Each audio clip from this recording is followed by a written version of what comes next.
You could just hit the button there.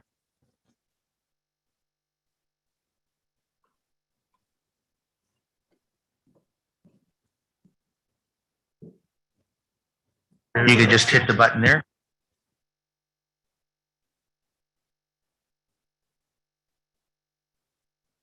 You're in business. Okay. You could just hit the button there.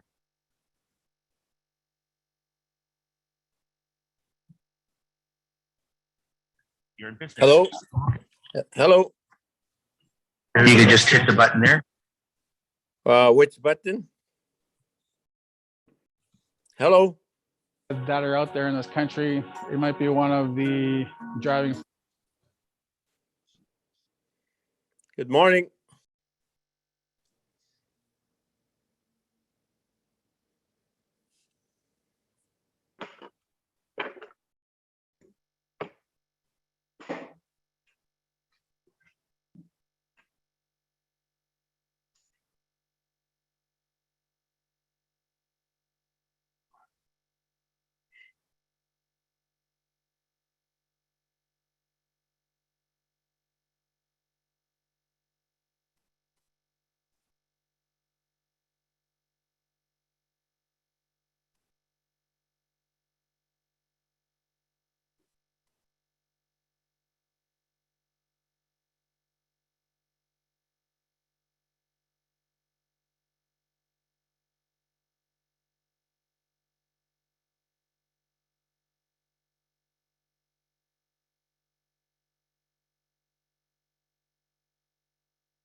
Bonjour, Miaja Chinimach Tang.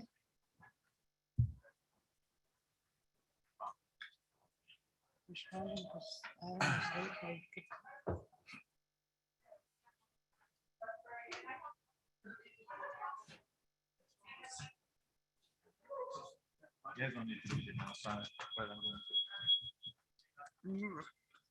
like those squeaky sounds. Good morning. Yeah, Chinimach Tang. A little bit running a little bit behind, but we're going to get started now. So at this time, I'd like to call upon the drum for the opening song to open our day in a good way. Mia drum Mijmach Dauk. Chiniwanana.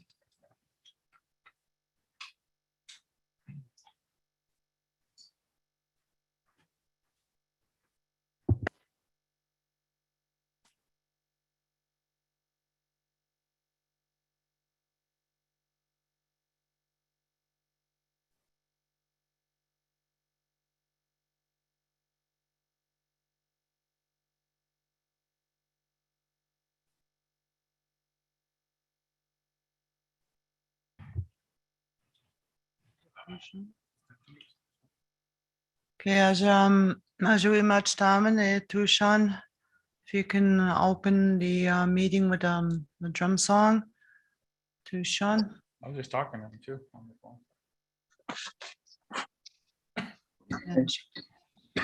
Okay. All right.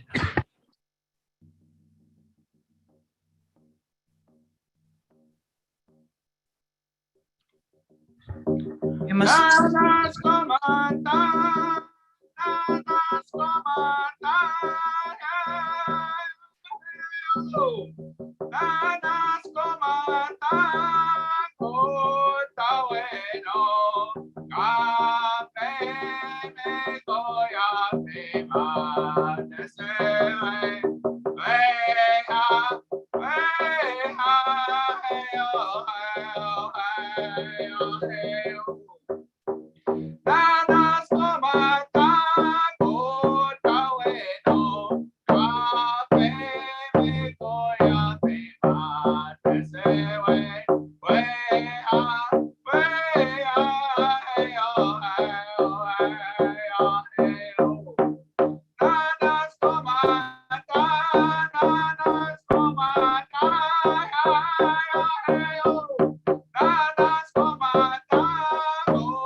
much for the opening song. This time I'd like to call upon our elder Barney Batiste to open our meeting with a prayer. Good, everybody, good morning. All the citizens of Nan, women, children, and all those that might be listening in to us as we begin this first meeting of the new Nan executive. We want to, I'd like to first of all thank the Grand Chiefs and executive of the past and present that worked with us throughout the pandemic and all the hard work that they've done in keeping us safe and keeping us out of harm's way. So we want to thank this executive council for continuing that work. And we just want to appreciate what they're doing. And this is the first meeting of our new executive, so we want to give them thanks and much appreciation for their work, their coming work. This morning, I'd like to start by, I think it's important that we're always looking at that logo, unity, strength, and success. And the other evening, I took a look at that and kind of pulled it apart and had a look and said, what's it mean to us? So I looked at the word unity, and unity means that, we think alike and work together towards a common goal. Thinking alike and working towards a common goal. That's my feeling what unity means. And then I took a look at the word strength. And strength is in our belief in ourselves. Confidence as Nishnawbe Aski people.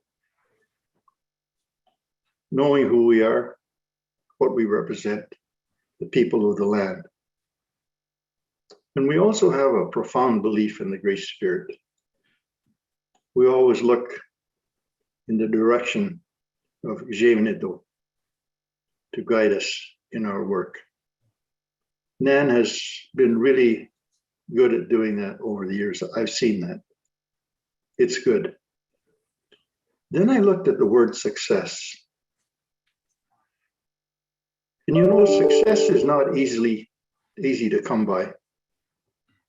And it becomes even harder if we don't work together. We need to respect one another.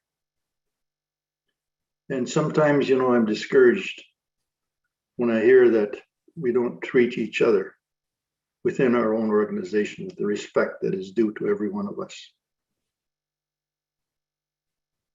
And then we don't seem to have the strength to change. This becomes somewhat of a problem for us. That we need to regain the respect, if we don't have it, of each other.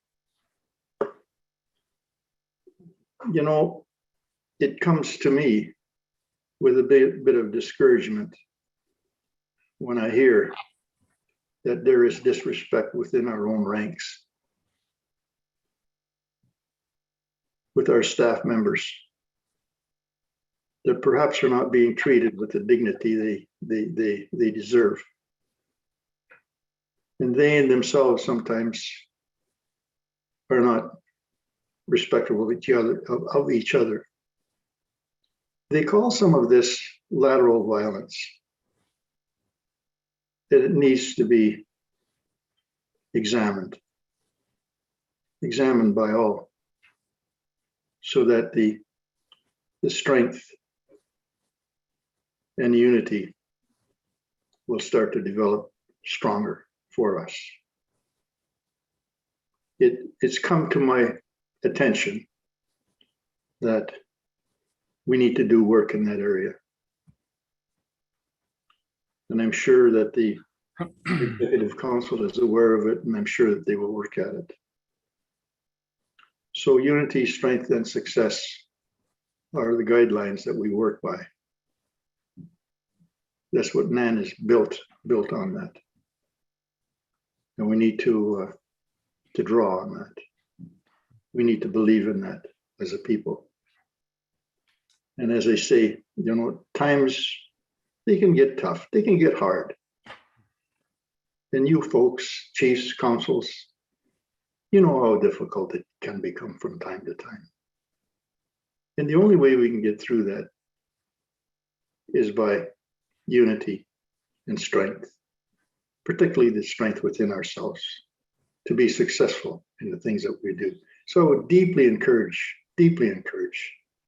people to examine that and to work collectively towards all our good. In saying all of that, then we turn our attention to ourselves at this meeting, where we gather. The drum has called us together to consult with one another for the betterment of the people that we serve. And I think it's worthwhile to begin by what I'm always telling you. And I hope you take it in your hearts, in your minds, in your soul, in your very being, as Nishnawbe Aski people, in our language. What I say, watch you don't lose the way you are taught. You keep that well. The Creator gave you that. This represents you as a person, as an Ojibwe Cree, Ojibwe person. It is you. Guard it carefully. This is what you represent. Then as you go on, when it's whatever you make, build it up right. Make it right. It takes a lot of thought, a lot of kindness, a lot of heart to make things right, but that's what we're here for. This is what our executive council is trying to do, striving to make things right. This is a huge task for us, but it is us. So I deeply encourage them to remember who you are and what you represent. And so we ask the Creator again, we say each day, a new dawning, another opportunity for us to exercise those gifts that the Creator has given us. And in so doing, we deeply respect one another and the words we are about to use, and we ask the Creator to bless these words so that these words that we use will bear fruit. The gift of speech and language that you gave us, that we use, that will make things better for us. So we ask the Creator to bless each and every one of us. And we ask the Creator to give blessings and kindness to those that might be suffering this day, those that might be suffering from loneliness, maybe an illness, those that might be in hospital, and those that might have lost a loved one. We ask the Creator in His kindness to be kind to those people and give them some peace and comfort. And for us here on this day, at this meeting, we ask the Creator again to give us the blessing so that each word that we use will be bountiful, so that our people will be able to use the exchange of language that we have to the betterment of all. And so having said all of these things, then we will now sit and we will take counsel with one another in the eyes of our Creator. And we ask Him to be with us through this meeting so that the words and the actions that we take will be good. And so now we might start the meeting. We might again just sit and deliberate with one another in a good and kind way. Miigwech to all, chimigwech.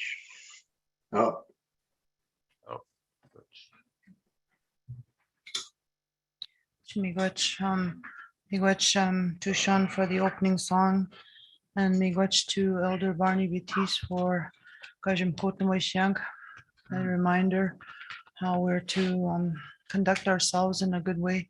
So at this time, I'd like to call upon Grand Chief Derek Fox for his opening comments.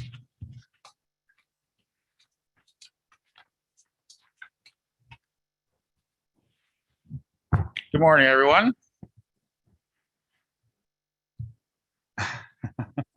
I got one good morning from Connie Gray.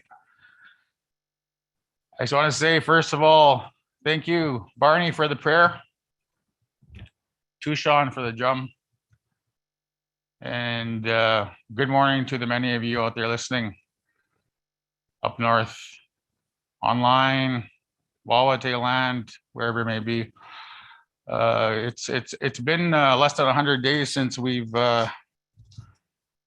been elected as your new executive. We have our Deputy Grand Chief, Victor Linklater to my left, Deputy Grand Chief Anna Betty. And our third deputy, just for your note, is going to be, he's going to be absent for a bit. He went to a funeral. So our condolences to Bobby Narcisse and his family and his loved ones. I'm going to hit on a few points here. First of all, just a quick update on what we've been doing at the Grand Chief's office, the non-executive. Some of the things we've been doing is traveling to communities, fulfilling those visit requests from chiefs and counselors, and we've had a few communities that we've been able to attend. We're hoping to do more, but we know that with COVID, things are still uncertain. We continue to book meetings with certain chiefs that can host us, but we know that we're very much in the middle of this pandemic still. Another thing we've been doing is meeting with mayors. Sorry? Okay. We've been meeting with mayors, political leaders, MPs, just to continue to build those relationships that were long established with the Nishnawbe Aski Nation and past leaders. We are continuing to work on a strategic plan for the next 3 years to empower the people and leadership of NAN. We continue to work on healing, which is a big part of our future and moving forward. And today we're going to talk about a few crucial items, which is one of the main reasons why we had this assembly. We have Indian residential schools on the agenda for about almost an hour and a half. And I know Deputy Grand Chief Anna Betty has been trying to get clear direction on how to move forward and how to do so in a respectful way that is respecting survivors and, of course, chiefs, leadership, and just respecting even the families of those survivors. So I think it's going to be an extremely important discussion to get some clear direction. I know that Anna Betty is hoping to get some clear direction on this, and of course us as an executive. Another area that we'll be talking about is the drug and mental health crisis. We continue to get emails and concerns from many of our chiefs about the drug addiction and the crime and things happening in our communities. And I know that Chief Russell Wesley may not be able to make it, but I think he's sending a proxy. Yeah. And finally, we have, of course, just defending our territory, the threats to our territory. We may call it even climate change, things that I talked about in my platform. And Finally, there's gonna be some updates from Deputy Grand Chief Victor Linklater. He's going to be talking about the herbicide spraying in the Nan territory. And shortly after that, we're going to be meeting with or listening to Jason Batiste from Wobbin to talk about some of the Métis Nation. So that's the end of my speech, sir, chiefs, councillors, all those listening. I want to pass it along now to our chairs, Adam Fiddler, Connie Gray McKay, and Cassandra Spade. So thank you for listening, Chiefs. Miigwech.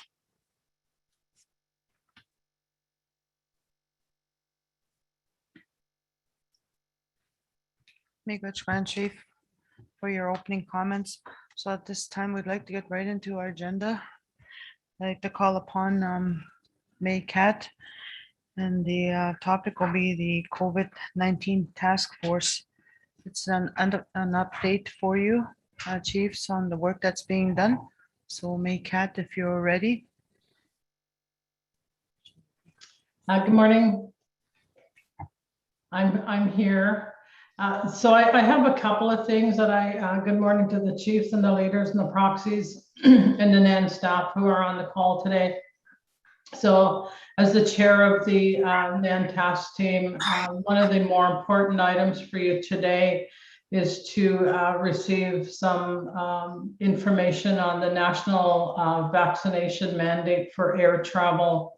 So this was announced just prior to the election that air travel, marine travel, and rail travel in parts of Canada requires a vaccination receipt. So our policy analyst, Jennifer Guerreri, has been working with the air carriers and Transport Canada to communicate the exemptions that we were hearing from the communities. Those exemptions were communicated in a letter by the Grand Chief asking for a postponement. And yesterday we received from Gary Best the latest communication from Transport Canada. So what they're saying is from October the 30th to November the 29th, this is a transition period. So that while travelers will be able to travel if they can show valid COVID-19 molecular test taken within 72 hours of travel. This does not apply. So travelers flying out of the remote communities will be exempt from the mandatory testing requirement before they depart until such time as the local testing capacity in each place, and work is underway to do that. So the molecular testing that most communities have now, the instruments are called the Gene Expert and the ID Now. Those would meet the requirements for testing for the 72-hour period if travel is being made for medical travel, legal, social, or whatever reasons that people need to depart from their community. Once you're in a gateway community, the government is making available to the airports and southern airports for an interim period that you could get tested in a rapid test at the airport so that you can continue your traveling to other points for your trip. So that's being made available for you. We will continue to meet with Transport Canada. We've had a number of issues presented, and they are considering them as well. So they do have an advisor that has probably landed in your emails from either Gary Best or from Heather Larson from non-insured health benefits. And if there's any delay as a result of this mandate, non-insured health benefits will continue to pay accommodations and meals, especially if someone should get a positive test while they're away from your community. There's a number of identification issues that we've identified. So Jennifer is working with ISK to ensure that valid identification is available to any community members who need to provide identification that would go with your test results, your molecular test results. We feel that this has been a real rush this week. We've been on a number of calls with Transport Canada, and our latest advisory that we have that is being communicated to you from the Government of Canada is dated October the 27th. So there were many versions flying around, and we will make sure that those who want the most recent copy, we can ensure that you have a copy of that.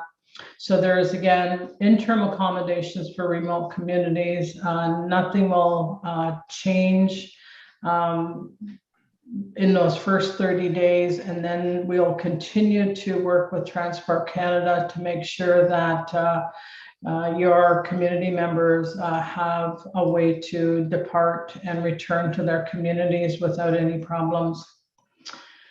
So I'm going to move to one other issue.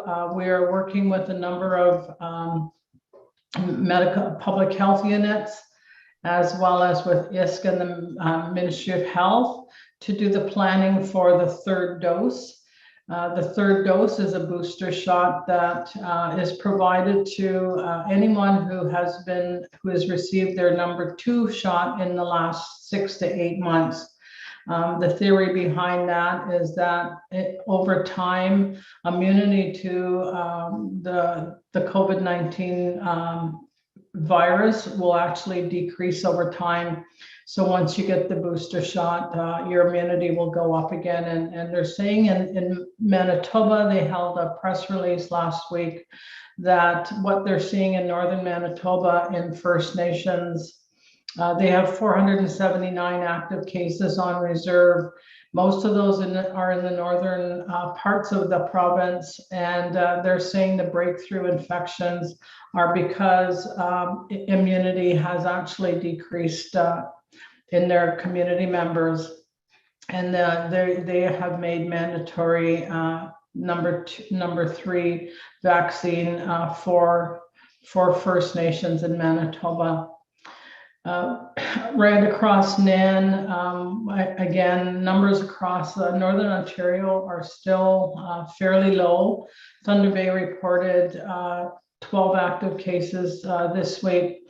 And unfortunately, one of our road access on the Highway 11 corridor, Ganoogaming, has reported 10 cases. We are working with, again, all those public health units to also ensure that the next eligible age group of 5 to 11-year-olds will be made available to your community members. We're working on the planning now. SLIFNA is a big part of that planning, as well as WAHA. And NAN has been working with their communications department to ensure that all communities receive the information. We're also have asked IAO to continue funding your community coordinators, and that request has almost reached its approval stage. And it will probably happen the way that it happened in the last 2 immunization rollouts, which is money directly to the communities. The last comment I wanted to make to you, and I can't find it in my notes, of course, is that your task team continues to meet. We have our pediatrician, infectious disease specialist, Dr. Anna Banerjee, who is available to the task team and to the leadership for any questions. On our next Chiefs meeting, we will be able to report further on any of this. There is a question period this afternoon if you would like to ask more questions, or I'm available anytime today. So miigwech.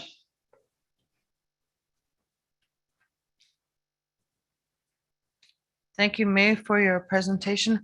I'd just like to remind the presenters that because there is simultaneous translation, if you could just speak a little bit slower so that the translation can happen for our listeners. Just a reminder, slow down. And also *6 for unmuting. We will open it up for questions after the next presentation, which is Dr. Isaac Bogoch. So you are now on. Yeah. We've been watching him on CBC a lot. In the movie theaters too. Oh, really? Okay. Grand Chief said that he's in the movie theaters too. So Dr. Isaac Bogoch, it's your turn. So just speak slowly. So, oh, Okay. oh, okay. So what do we do? Just put him on later or? Okay. So apparently he's just being picked up. So we will put him on the spot later. Okay, so based on the presentation by May Cat, we can open it up for any questions that the listeners or the chiefs may have about the changes that are coming down when it comes to travel. So we can open up the floor for a few minutes, and if not, we'll get right into the next part of our agenda, which is the more procedural part of our agenda. Bishkin tashkegonui kagwete tuya etoy sek chakwatein. Apparently our other speaker is being picked up, so he won't be able to join us, but then he'll be here, right? Yeah. Okay, so according to DCG, he'll be here. So we won't be able to leave until he answers all our questions. Okay.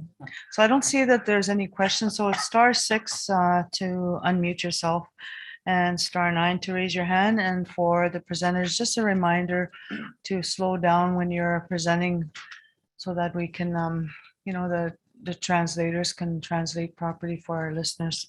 So with that, I'm going to hand it over to my co-chair, Adam Fiddler.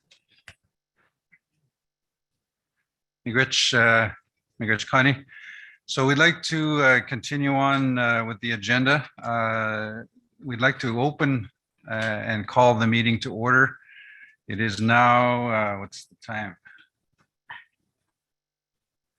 Okay, so it's 11:04 Eastern time. We also have, 10:04 Eastern, 9:04 Central time. And we know that a number of chiefs are logging in from the central time zone. So what we wanted to do is start off and call the meeting to order. We do require a quorum to make decisions, pass resolutions. We don't have quorum yet at this point. The rules of procedure require 23 registered delegates, chiefs or proxies, in order to make decisions, including resolutions. So of course, one of the first agenda items is to call the meeting to order, present the draft agenda, and accept the rules of procedure. Normally, we would do that with a resolution. So again, we do not have quorum at this time. So we will not be entertaining the resolution to accept the agenda. But what we would like to do is go through the agenda and very quickly go through the rules of procedure. So I'm going to ask the technical staff to put on the screen the rules of procedure. If we can scroll down, everybody did get the Chief's kit. I believe delegates, chiefs, you should have the Chief's kit. In that is the draft agenda, also the rules of procedure. So if I can have the rules of procedure put up on the screen, and I will go through it very quickly. Just so that you're aware, these rules of procedure are amended from time to time. There are changes that are made. One of the more recent changes, of course, was to allow for virtual sessions such as we have today. So that is something that has been introduced in the last year and a half or so. You don't have it? Okay, so we don't have the rules of procedure to put up on the screen. But you do have it, chiefs, proxies, delegates, you do have it in your kits. So I'm just going to go through the document very quickly. The one thing that I did want to highlight is on page 1, the requirement for quorum. So item number 6 reads, quorum to commence the Chiefs Assembly and to continue each daily session shall be 23 registered delegates. So we do require 23 chiefs, proxies, delegates to make decisions.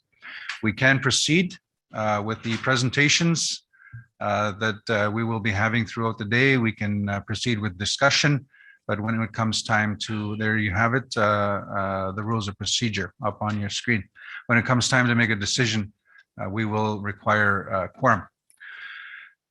Just a note, I won't go through the entire document. Again, it's the rules of procedure that have been used with the Nishnawbe Aski Chiefs Assemblies.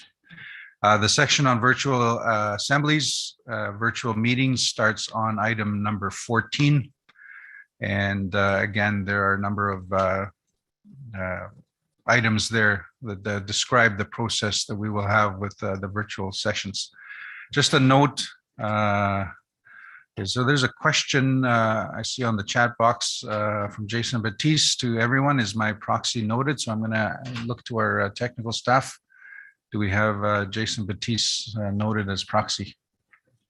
We have Jason? Is he proxy? No. Okay.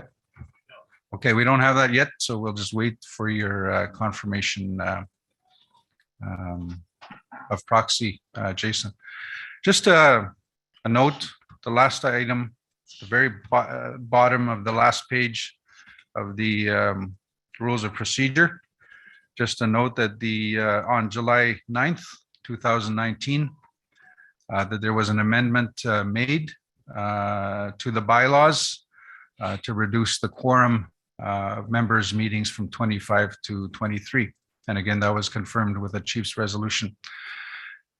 So I just wanted to point that out. So again, that is the rules of procedure that we will be following for this agenda. I'm just going to go through the agenda that we have presented. There have been a number of drafts, but the version, the latest version that has been sent out, we'll have that put on the screen, please. And I will go through the agenda. Again, it's a one-day session. We had the opening at 9:30, again, Eastern time. That's 8:30 Central. Thank you to Sean for the song, and Elder Barney for the opening prayer. Miigwech. We had the opening comments, Grand Chief Fox, and then we had the, well, half of the COVID-19 update. May Cat presented the her update. We're waiting for Dr. Isaac Bogosh, who apparently is on his way here. So we will have him up and make his presentation. Just a quick update. And then we have on the agenda the call to order, the review and acceptance of the rules of procedures, the review and acceptance of the draft agenda. Again, we will not do that right away until I get confirmation of quorum, but we will proceed with the agenda. At 10:30, the Indian Residential School Survivors presentation that will be done by Deputy Grand Chief Anna Betty Adjanibaniscum. We do have resolutions that will be presented for your consideration. Following that, we have the honor song with the Nan drum. We have scheduled a half hour for a quick lunch break. We know that it is a virtual session. Most people will be at home or at your offices. Hopefully you can have a chance for some soup and sandwiches, quick break, but we will have a half hour break. Now, the click sandwiches, click and bannock, that'll be making me hungry, Grand Chief. We at 12:30, we did have this presentation, and Grand Chief mentioned this presentation was to have been led by Chief Russell Wesley, Cat Lake First Nation, who unfortunately is at a funeral, and some of the steps, some of the protocols that we have with funerals. So he is occupied with a funeral this morning and into this afternoon. But he is on the agenda for the Drug and Mental Health Crisis and Strategy Development. There are a number of resolutions to that presentation, which if he is not able to make it, if he has a proxy, they will just introduce the resolutions for your consideration. Unfortunately, Chief Wesley is not able to make it as he'll be at the funeral. 1:15, we have an in-camera session, and we will turn off the live feed. We do have some legal issues that we need to deal with internally with chiefs and official delegates. So that is going to be led by Deputy Grand Chief Victor Linklater, as well as Chief Keeter Corsten, Chapleau Cree. That's at 1:15. Another short break at 1:45, and then we have a number of fairly quick presentations. 2 o'clock, herbicide spraying in Nan Territory. That'll be led by Deputy Grand Chief Victor Linklater. 2:30, the Métis Nation of Ontario assertion, Jason Batiste, Waban Tribal Council. And then we've allocated about an hour for a Chiefs Open Forum. So if you have any issues that you would like to raise, discuss, bring forward, again, we have an hour session later this afternoon. And then we will close with the drum and the closing prayer with Elder Helen Cromarty. So that's our agenda. It is a fairly heavy agenda, some very important issues. Again, there is the one item, Chief Wesley is not able to make it. So we'll see how that happens. We may have to defer that discussion to later in the afternoon during the Chiefs Open Forum. So with that, I just want to get confirmation what our numbers are. Okay, we don't have a quorum yet, but we do have many chiefs that are on the line. So we would like to proceed with our presentations. So we're about 15 minutes ahead. Anna Betty, you're okay? Good. Proceeding? Okay. So with that, we will come back to the procedural resolutions to go ahead with the agenda. But at this point, I'd like to call upon Deputy Grand Chief Anna Betty Adjanibaneskam for the Indian Residential Schools presentation.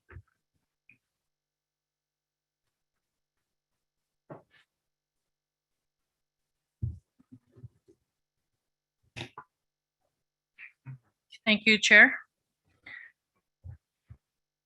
Jimigwech to Tushan for the drum and the song and the words of that particular song. It's quite fitting, especially to what we're going to be speaking about right now. And thank you, Elder Barney. I was listening to you as you spoke, and you know, for many of us, we see the Nan flag, you know, in our communities and in our offices, and at times we fail to, you know, acknowledge and really look at what those words mean.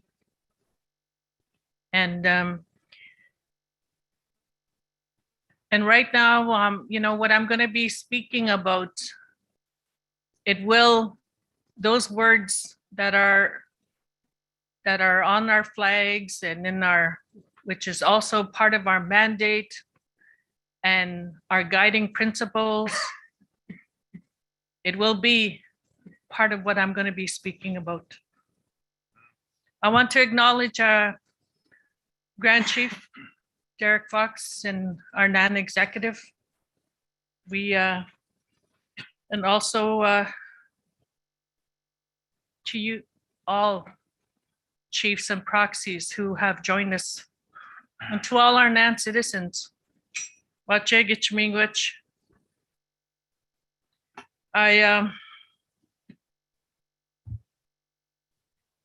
You know, at times it's quite difficult to speak about this. And when we were elected on on August 11th, when we were provided with our portfolio items. I was very honored and grateful that I was given the IRS file, because in all the work that we do, it all fits in there. You know, whether we're working on protecting our land, our water, our resources, our rights,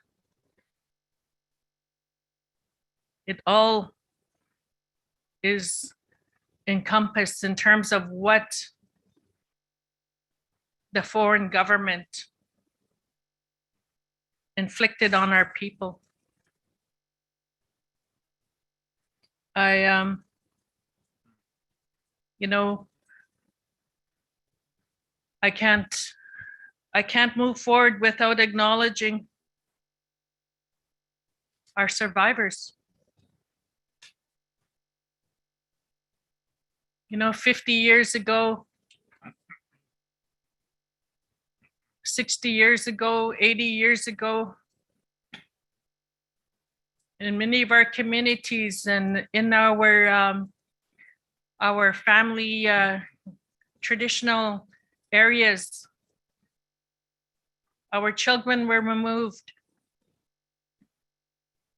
In our communities, we had only the adults, the children, the parents, and the grandparents, and the little toddlers.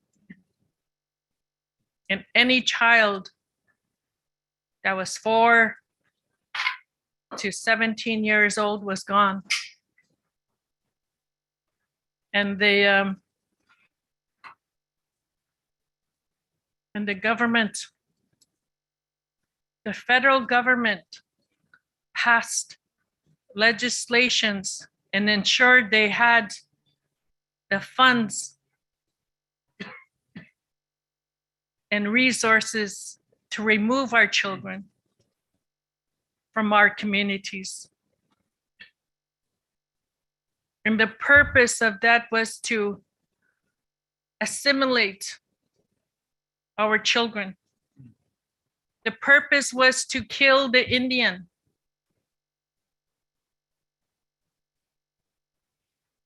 And in many cases, they have succeeded.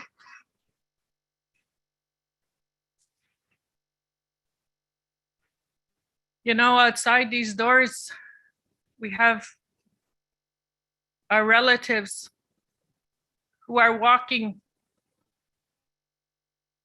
on the streets here, who have suffered significant losses. They've lost their language, their dignity, their rights, their children, and many have lost their right to live in for a place to call home. Because one of the things that when the federal government put us on these little pieces, tracts of land, and to say this is going to be where you must stay. And then they took our children from us. And they ensured that any rights, that any powers that we had to be able to fight for our children were taken from us. And that at times the parents could not even leave the community to go and visit their children. So that particular family link, that connection was severed. And in our families, that still continues. Of the people here in this room, and those of you out there in Nishnawbe Aski Nation territory, We've all been impacted by the Indian residential school system.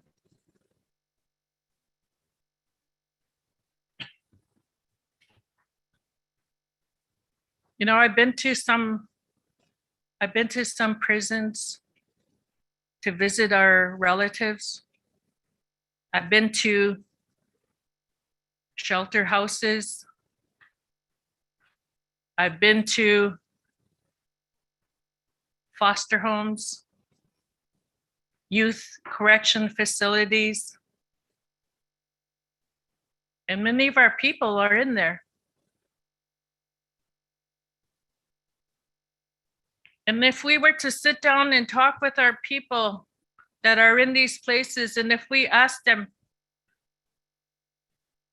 like, did your grandparents go to residential school? Did your parents go to residential school? Did you go to residential school? Many of them will say yes.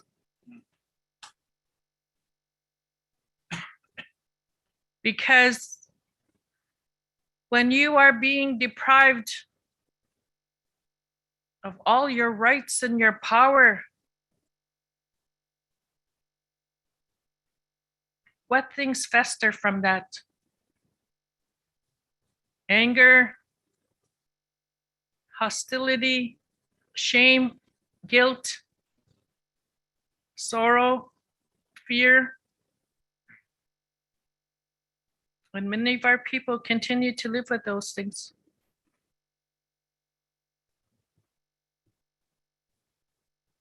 On May 27th, when the media carried the stories that there was 215 children that were found in this mass grave at a former residential school site in Kamloops. You know, I saw many survivors who broke down, and there was a lot of trauma that our people endured that day. Many of our survivors, you know, when they went to through the TRC and when they shared their stories, they spoke of their loved ones, their brother or their sister, their friend who had disappeared from the school, and they never knew where their family, where their loved one was.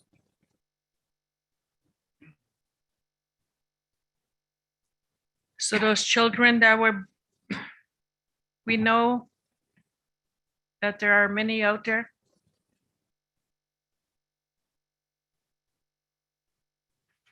But we need to have resources to be able to work together on this.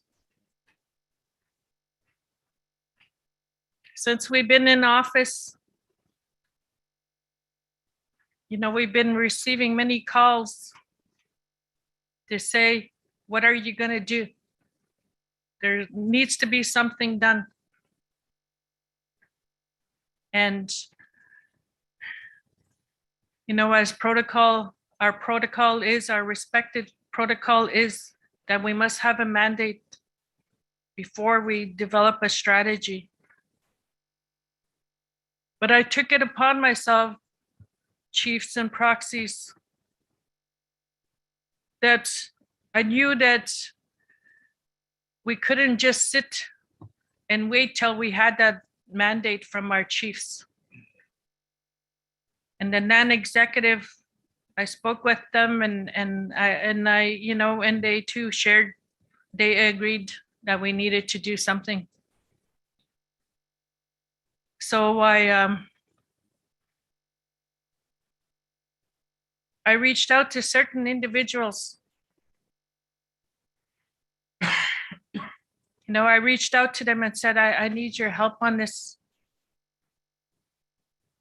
You as a survivor and as an advocate and a servant of the people, can you come help us? So I called upon Charles Fox, Wally McKay, Sam Achnipaneshkam, Darlene Najikaneb, Peter Sakany, Victor Chepes, Dr. Edmund Matadawabin, and Evelyn Korkmaz, and Greg Spence. These individuals who I had witnessed as being active and speaking out that some type of healing process or protecting the rights of the survivors needed to happen. So we had our first virtual meeting on September 24th. And at that time, I had introduced the idea as to what I was proposing, as to what my vision was in terms of for us to move forward as Nishnawbe Aski Nation. And then on October 18th and 19th, we met in person. And we came together and sat for 2 days. And pretty well, we said to them, we need you to help us to develop a strategy and a response on how we're going to work with this.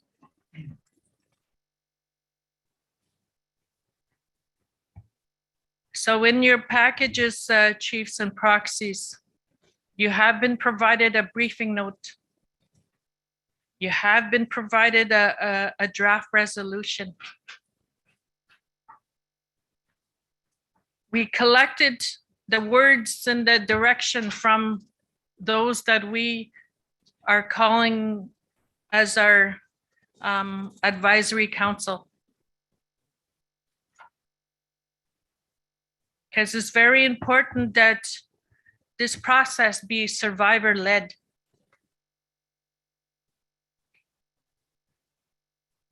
It would be very disrespectful, and it would be just another process of disempowerment if we go and ask someone else to develop a framework and a strategy for us, or if the non-executive and staff did it. That's not how it will be. In order to fulfill our guiding principles of unity, strength, and success, then we must respect the voices of our survivors. We must provide that pathway for them to guide us on this and give us direction. We are just beginning. You know, there might be some changes. There might be within our advisory council. We have developed a terms of reference, and we want to ensure that that within the advisory council that we have a balance of women and men, and that we also have the voices and representatives from all corners of Nishnawbe Aski Nation, and that we also have a youth on there. We speak often of how we need to have the inclusion of our youth. So we want to fulfill that direction as well that has been provided to us, and have a youth representative on there. And you know, there has been many movements at the grassroots. Since May 27, you heard about walks, you've heard about gatherings of our survivors to raise the voice, to ensure that there is accountability from those who have caused this, who have caused such horrific trauma on our people. But always keeping in mind that we have survived. We have many of our people who have been able to make great progress to ensure that we are not powerless anymore, that our rights are protected, that we meet with the provincial and federal government on equal basis.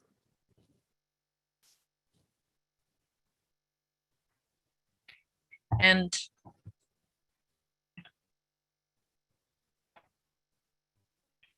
one of the things that we're also going to be doing is to change the name of this council of advisors, because the term survivors is not what they want to be referred to. So that will be something that our advisors will do. About 3 weeks ago, the non-executive and I went to a meeting, and one of the young council members pulled me aside, and he said that he says, you know, my aunt died while she was attending residential school, and to this day we don't know where she's buried. And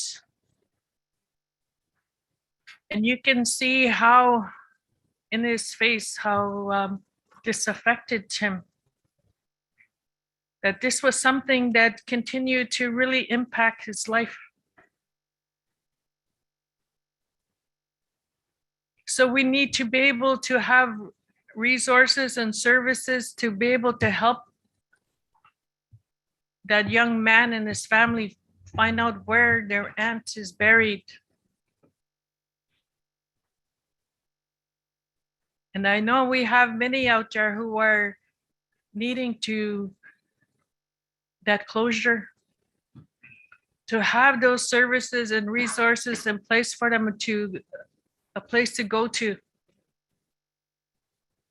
At this time within the Nishnawbe Aski Nation territory, we don't have any structure right now for where our people can go. If they wanted to get information on forensics, or if they wanted to know as to, you know, what their rights were to call upon a criminal investigation, if they wanted to make a presentation to any group,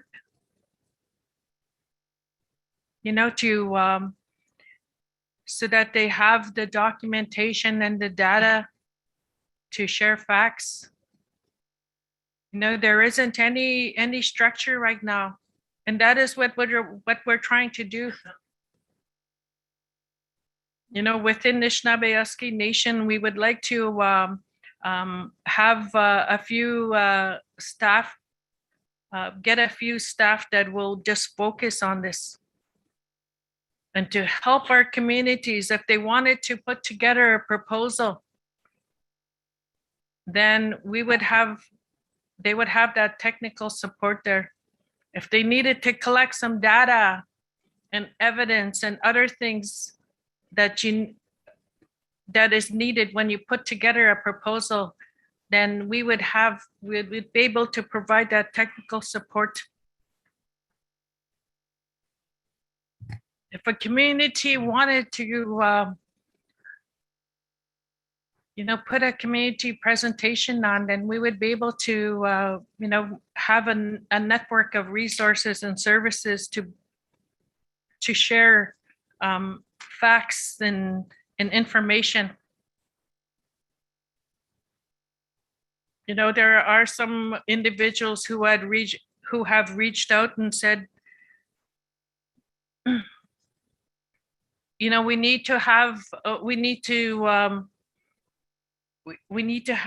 some type of structure. And within Nishnawbe Aski Nation, we had a number of residential schools within our communities. And I did have a conversation. I had a meeting with those chiefs because that was one of the very first things I had done out of respect. Because they needed to be part of that conversation, and I needed to get some direction from them as well. And I told them that I was going to be putting together an advisory. So they didn't oppose to that. And I did get some support for us to proceed. So we are wanting to do this in a very respectful process. And I hope that, you know, at the end of the day, at the end of this day, that all the chiefs who have registered will support the resolution. Because we need to have this resolution in order for us to work in unity, to ensure that we build that strength, that foundation of strength, not only for the survivors, but all who have been impacted.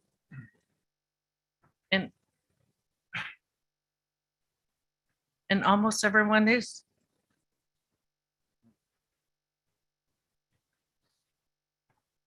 So I think at this time, you know, if there's any questions or comments, we had invited our advisory council to join if they had wanted to speak, but most of them have had prior commitments or family responsibilities, and they were unable to join. But I do believe we have a few who are going to be listening and available to share any comments. And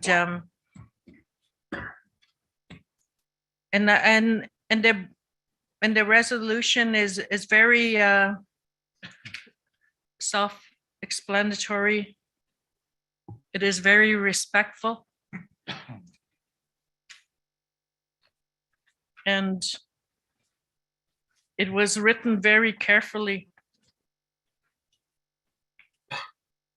We ensured that we captured the words and the guidance from our advisors and other words that we have heard from the citizens of Nishnawbe Aski Nation.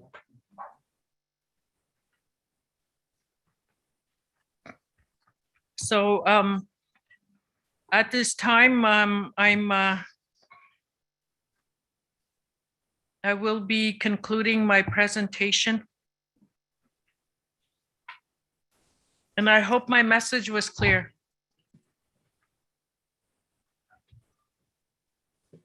I hope my message was clear, Chief, that we need to, that we need to move forward. We need to have healing processes and empowerment processes for our people. We have done a lot of good work in our communities. We have many good services and resources, We have many powerful people. We have many powerful leaders.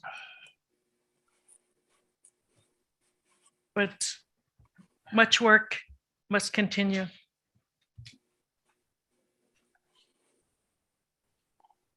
And I want to conclude with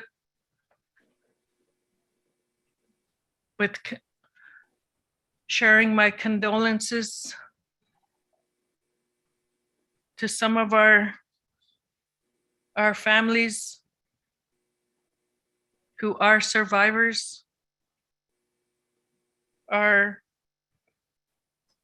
who may be triggered by ones they have lost. And there are people who are praying. We have an elders gathering right now, and they are keeping us all in their prayers. Chimingwich.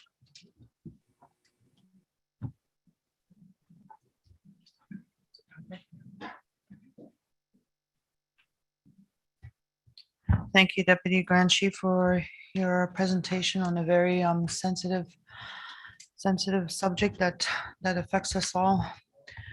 So at this time, we do not have quorum still in following the rules and procedures. We are at 18. There is a resolution for this topic, and in order to be able to put it to the floor, we need to have a quorum. So at this time, we'll take questions on the presentation. So let's see, there was a hand up.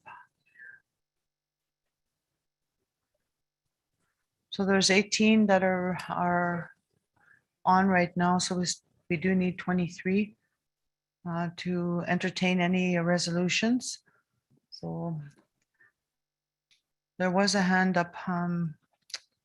If you can, technician. Okay, Chief Sunny Baptiste, you had a question, so the floor is now yours to ask your question. Oh, sorry, I must just push the wrong button by mistake. I'm not used to this stuff here. Excuse me. We're all learning. After a year and a half, almost 2 years.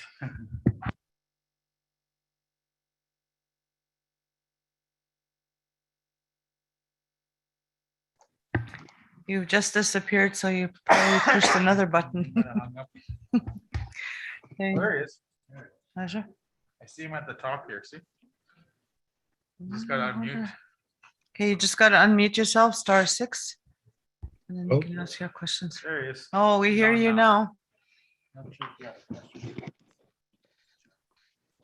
Morning, everyone. Question, are we going to be discussing the resolution with all the chiefs present, or can we ask questions now? You can ask questions now. Okay, with the resolution that's being tabled today, is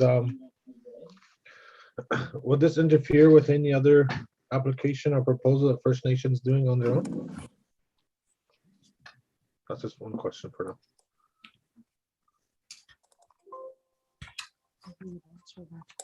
The final part. Yeah. Of the resolution. Okay.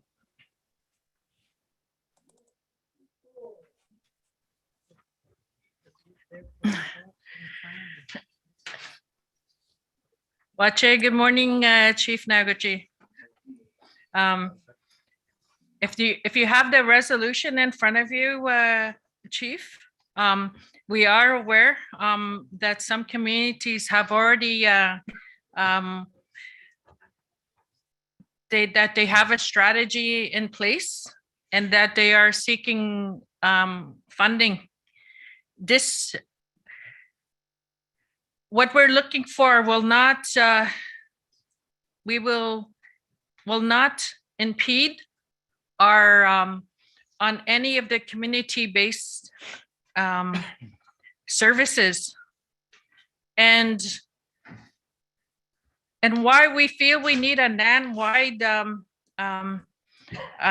strategy is that because,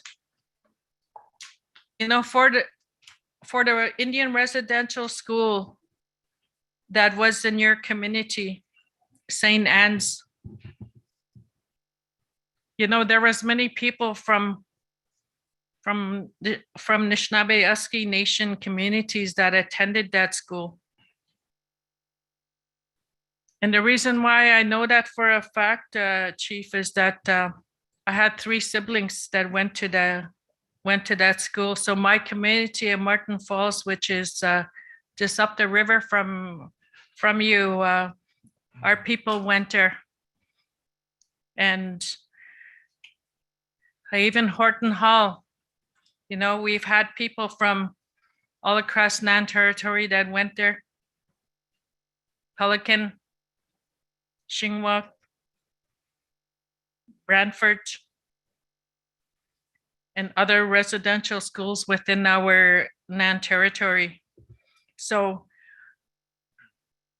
we will ensure that, as we move forward with these discussions, because together we must tell the government that they cannot limit the funds that we need for our communities. That if Fort Albany, our Poplar Hill, our Lac Sioux, want to have, whether it's a center or other strategies, or that there's not going to be just one pot where we're all going to be, taking part of it. We need to ensure, and we need to stand together, that whatever we're asking for must be honored, because there has to be that unity of that accountability, not only from the federal government, but also from the churches that were part of the Indian residential school system. So I hope that answers your question, Chief Nagaji. The very last part of the resolution will ensure that we address that.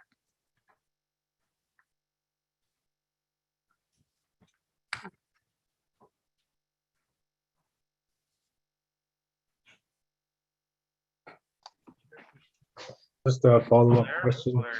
Yeah. Is that I know Fort Albany First Nation, just with the assistance of other chiefs and other beer cats, we were able to connect with a consultant that assists us developing this proposal. So we have handed that in to Canada within the past couple of days, and also included in there are other First Nations also, because we know that Fort Albany Residential School affected a lot of people, and right down James Bay, even inland. So I've been reaching out to chiefs to get their support, as and this plan that is being proposed is to make sure that we hear from everyone and no one's forgotten about, as those are being shared with us from others. And yes, it took us a while, and I appreciate the assistance I've got from other chiefs, and also from Ontario Beer Cats. There's Sean Batiste. I just want to make sure I mention him too. Thank you, Andy Rickard, Chief Andy. Thank you, and also Chief Skeet. Christopher Skeet. I want to thank him as well. Also, along working with Chief Mervyn Chichu. So with that being said, it's just I've been reaching out to other chiefs and trying to get their support regarding this proposal, because we want to make sure we hear everyone. As you mentioned too, Deputy Grand Chief Anabetti, is that your community was involved, and right from Fort Severn all the way down to Moose Cree, Attawapskat, and also of course we have Saskatchewan being Albany, and Fort Albany, Saskatchewan being one Albany reserve during that time. So it is still one reserve. So when we discuss Fort Albany and Albany Residential School, of course, Saskatchewan's included. But the support is really important. It comes from the chiefs. I also reached out to Pewanik, Winnisk. So been doing that since yesterday, trying to get their support, and so we'll be hopefully to hear from them soon. Yes, this file is sensitive. It affects everyone, and it's still affecting the generations too, because it's intergenerational, and it has reopened a lot of people, and I seen it, I witnessed it, and we're still living it. So I just want to share that.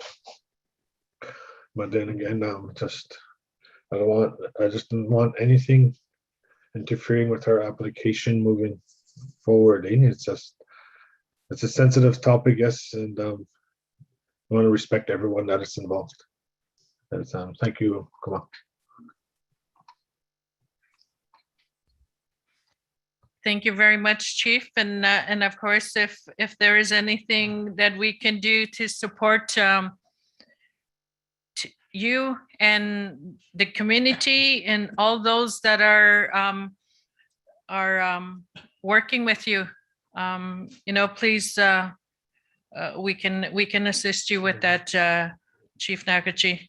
And I thank you very much, for the work that you have done, and the other chiefs that you are working with, and thank you for doing that. And as I said, I hope that if there's anything that you need any assistance on, any lobbying or anything, we can assist you with that. And I hope that you will support this resolution, Chief Nagaji. Chimingwich.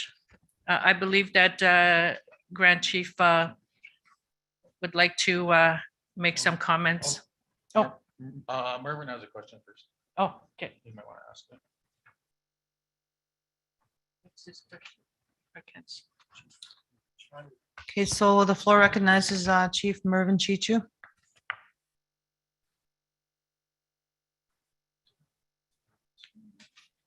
*6 to unmute.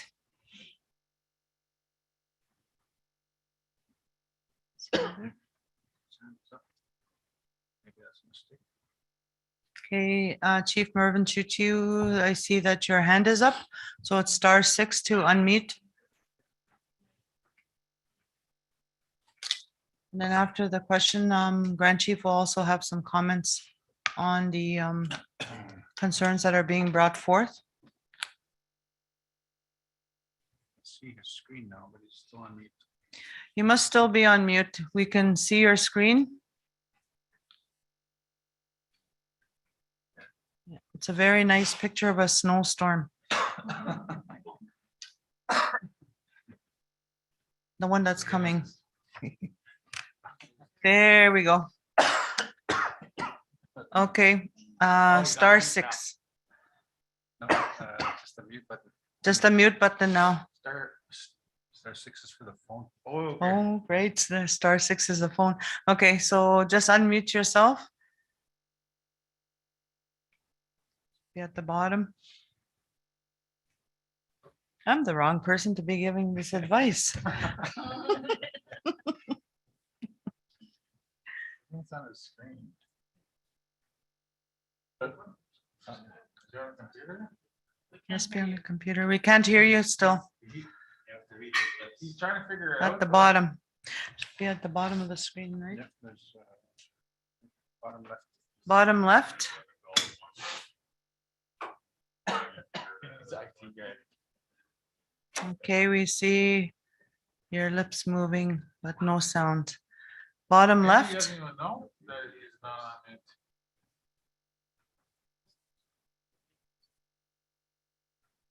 Yeah, he's still talking. I think he's, You're on mute, so we can't hear you. maybe I'll text him. Yeah, that's what I was trying to do. He's gonna try something else. Okay. I'm on the phone with him here, so. Oh, that's why he's moving his mouth.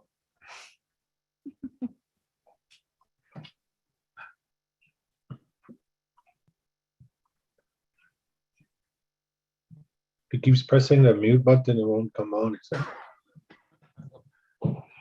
Symbol with a tree and a dot. See? A symbol Well- with a, Hey, oh, Yeah, they how? connected to his, Hello, can you hear me? Now we can hear you. Okay, I had to put on my these things. Somebody came and messed around with my computer here. Okay. Putting on gadgets I don't know how to work. Hopefully I can hear you guys. I'm not used to wearing these things. But anyways, I just want to say too regarding this issue at Moose Cree. We're going to be doing our own process of the residential school that was here in Moose Factory. I had the same question as Chief Robert that we're hoping that whatever decisions are made at the non-level today, it will not affect the process that we will be undertaking also. That's not to say that we will not be involved in terms of, as you said, Deputy Grand Chief, of collectively working together to make sure that this happens throughout the schools that we're in charge of here in the Nan territory. But we will be having a very important meeting this week here at Moose Cree in terms of getting a proposal in also, as Chief Roberts stated that he did already. We're still not quite there. And I guess what I'm calling for is support from NAN, and I've had meetings with Mushkego Council, and they have basically allowing us to take the lead with the residential school here, and we had asked them not to run ahead of us, to give us time to come up with our process. We met with one day with yourself, Betty, and a few others of your staff, and I believe it was only Chief Robert and I that were present at the meeting. And again, requesting the same thing, that our process and what we're doing would be respected. And the same thing with we met with the chief of Ontario, the regional chief, basically saying the same thing, and him reiterating his support for the processes that we're taking individually. Myself, Chief Robert was at the call. Chief Andy Rickard was also at the call with the Chief of Ontario, and the PTOs across Ontario were also present, all agreeing that that they would allow us to move forward with this issue. And that's the direction that was given by my chief and council, is that Moose Cree would come up with the process and a proposal to pursue what has happened here at the residential school, the Horton Hall Residential School in Moose Factory. We understand that there's many students attended the Horton Hall Residential School from various communities. And that's going to be part of the process, is for the Moose Cree, Moose Factory to reach out to those who attended the residential school here and to include them in this process, and that they would have a say in what is going to happen here and how we're going to proceed, and what is going to be done eventually here at regarding the Horton Hall Residential School. And so I feel like, along with Chief Robert too, that I trust that the process that you guys are entering in and will not interfere with what, but that you would fully support what we're doing, as we will be including all the survivors that attended the Horton Hall School here. And it's a big task, I think, ahead of us, all of us. But I'd like to see a real support from NAN to what we're doing. And but that we would also in some ways still be involved there to help move the whole process forward for a benefit of everybody. Very good.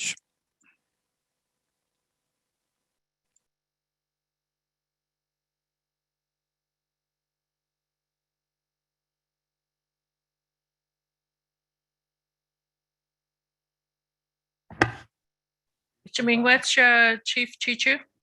And I was quite grateful and honored that we had an opportunity to have a discussion. And we will ensure that that there is no limits in terms of moving forward on that accountability process. You know, at times in the past, when we would have a strategy or an initiative, you know, we would be provided very limited resources and opportunities for funding. And together we cannot allow that. You know, we can't be playing that game where the government official will say, no, I'm sorry, but you know, we can't because we gave Pelican Falls, Lac Seul funds, and you know, St. Anne's or Horton Hall or Chingwak is not is going to receive less. We're not going to accept that. And you know, and together we're going to make sure that doesn't happen, because there cannot be a set limitations on this. And as we move forward, you know, there will be other funding opportunities that we'll need to ensure remains in place. And we will support you, Chief Chichu, you and your council and community, and all those that went to Horton Hall,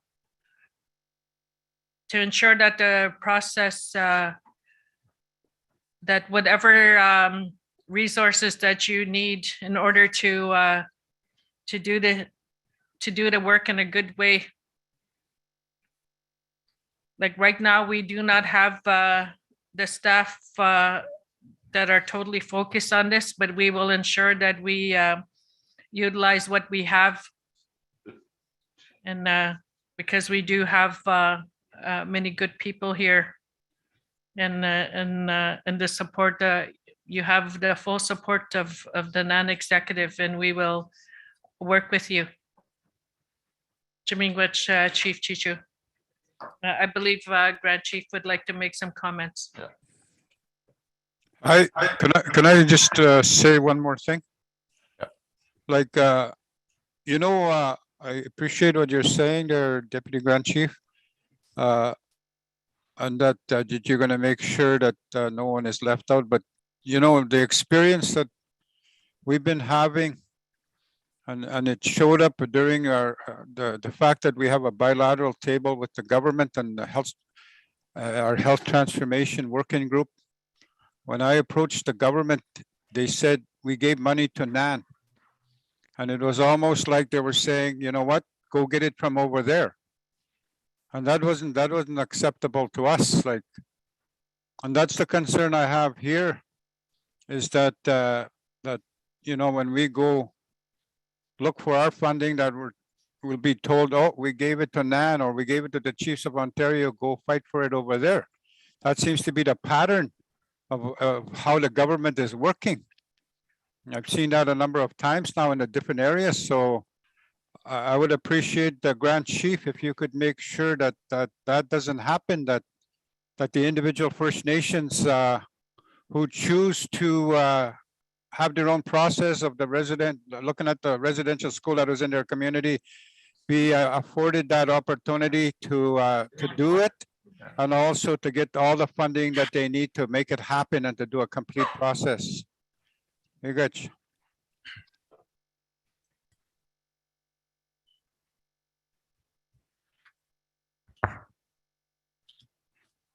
Thank you, Chief Chichu, for your comments.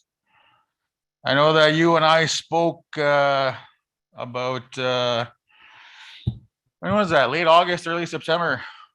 I know we booked a meeting too that we need to work on still. We're in October now there, Chief. I know we said mid-October, so we'll try for within the next few weeks, but we talked about ensuring that First Nations processes are respected, and we're staying true to that.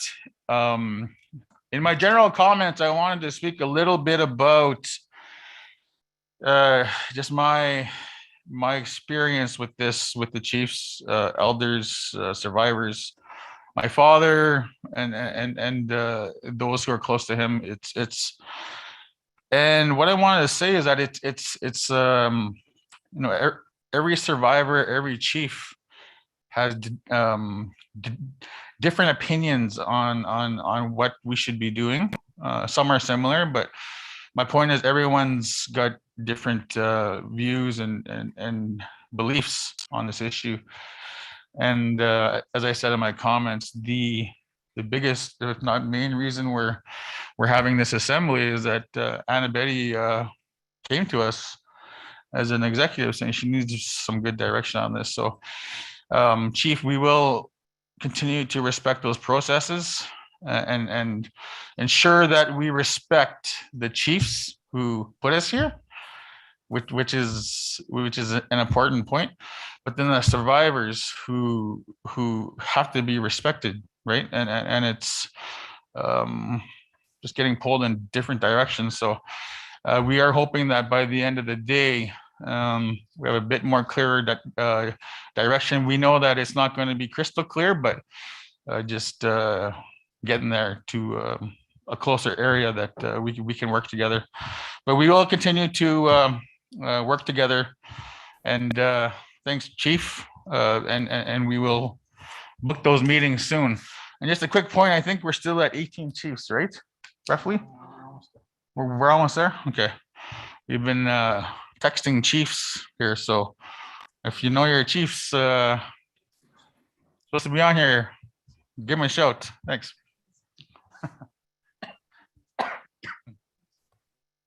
So just an update, we are at 21 chiefs. We need 2 more.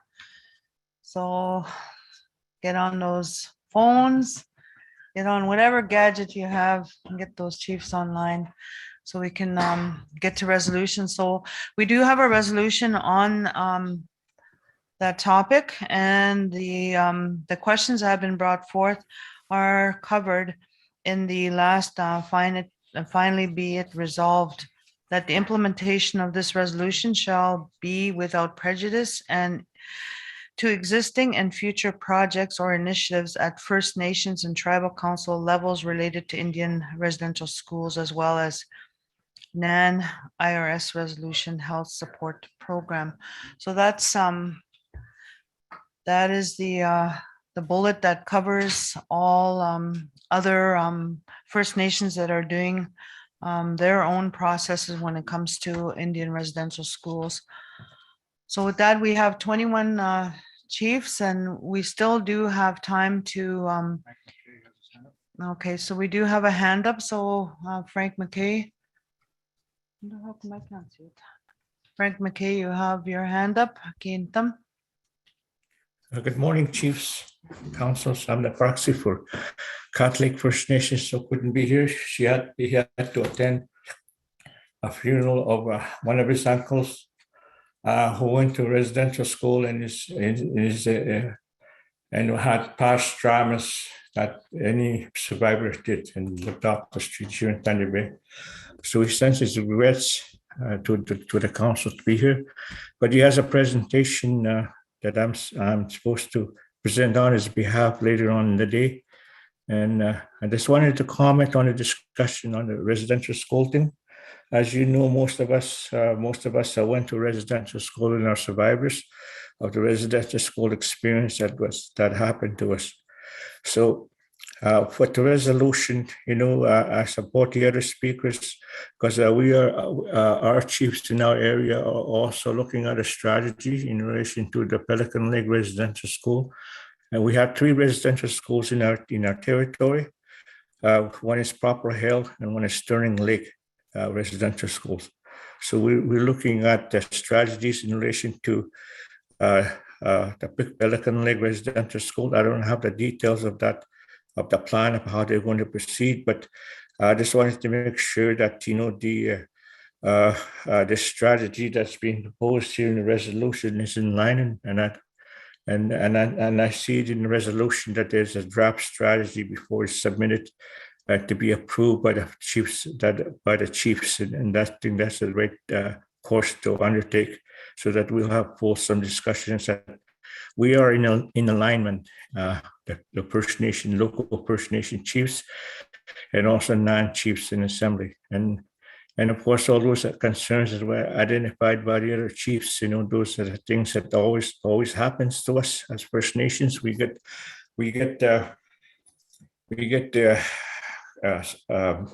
referred back to non-chiefs in assembly, where all the non-chiefs have approved the process, and then when an individual tribal councils or chiefs present their ideas, they are reverted back to the Nishnawbe Aski Nation.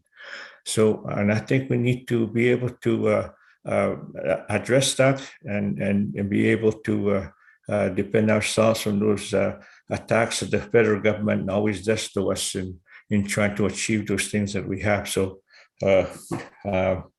but I'm glad to see that it says here that it'll be approved. The draft report will be approved before it's presented for further comments. Thank you. Thank you, Frank, for your comments, and your concerns will be noted. So we are at 21, Chief. So any resolutions that we can deal with, we'll have to wait till we have quorum. So we do have procedural ones, and then this is the first resolution that needs to be dealt with. So at that time, when we reach quorum, we'll be able to. Okay, we're at 22, so we need some more phone calls made so we can get to 23. We do need 23 chiefs to move to resolutions. So I don't see that there's any more hands up on this topic. So we did have scheduled a honor song for the residential school survivors. So we'll move into the honor song. And then right after that, we're going to ask Dr. Isaac Bogosh to come up. And it is true what they say, that when you're on camera, you look a little bit chubbier, and I see him, he looks pretty thin to me. So he looked a little bit more full. So anyway, I don't see any more hands up on the topic, so I'm going to get right into the honor song. I believe that Tushan is ready to do the honor song for our Indian residential school survivors. Tushan.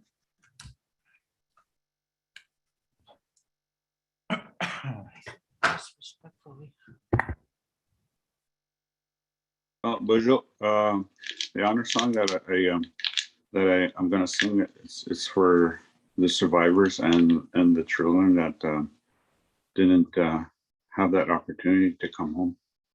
And just wanted to acknowledge everybody there and acknowledge the people that are working hard out throughout Nan. So this is an honor song that I was taught, and I sing it with my heart.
Thank you, Tushan, for that beautiful song. Our Creator doesn't forget, and neither do we. Our children that never came home. Anna Betty for her final comments.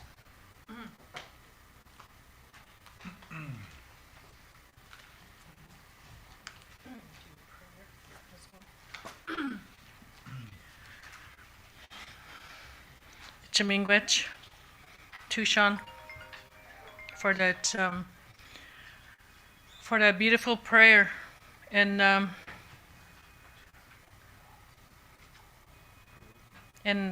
as we move forward and take steps together to work on, whether our community wants to find their loved ones or have a monument or a healing center, all those will be supported.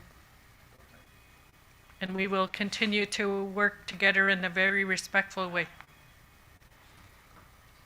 And to always have prayer in the work that we're going to do. So at this time, I've asked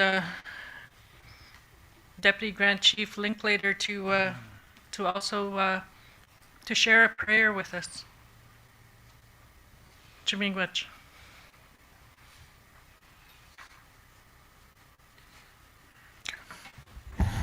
Let's say a prayer. It's a very triggering topic for many people, many of our people. So,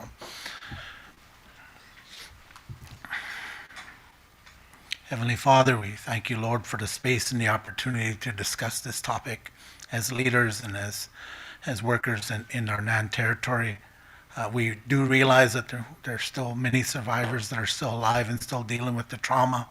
We know that the many generations after them are still hurt, not also.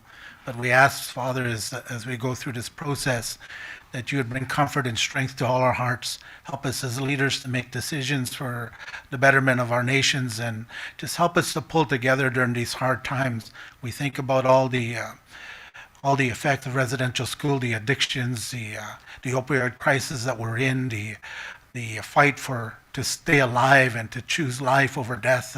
These are very real problems in our area, God, and we ask for your strength even now. We thank you for this presentation, and we ask for continued support as we move on our healing journey. We ask this in Jesus' name. Amen.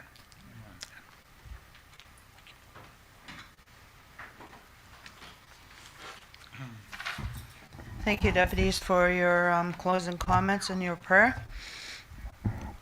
At this time, so we're now at 22 chiefs for the meeting. We do need to have 23 in order to begin to talk about resolutions. So we are now going to go reverse on our agenda, and I'm going to go back to the 10 o'clock item, and I'm going to, it's the COVID-19 task team update. So at the time that we did this presentation was done, one of our presenters was just being picked up, so now I'm going to call upon Dr. Isaac Bogosh.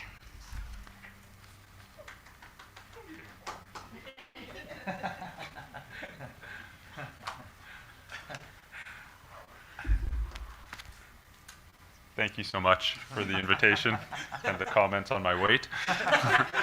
A couple of points. First of all, a big thank you to Grand Chief and Deputy Grand Chiefs for comments earlier. I've been sitting on the side for the last half hour or so listening to the comments on residential schools. I'm obviously here to talk about something completely different. It's incredibly sad to hear these stories. And I just wanted to acknowledge that I wish NAN all the success in the world navigating these challenging times ahead. I'm glad that Canada is waking up to this and that there's more public conversations about this. Let's move over to COVID-19. I think there's a couple of points that we should discuss, mainly from the vaccine standpoint.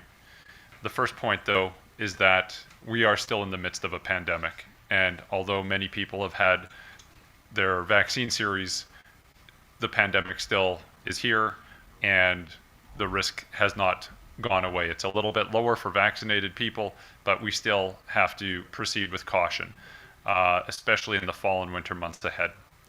We know that there's certain groups, certain areas that are at greater risk for poor outcomes than others.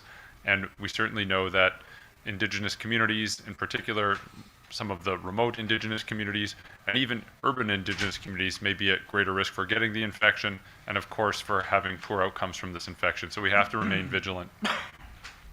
Vaccines have rolled out in Canada, and it's incredible to watch the vaccine uptake.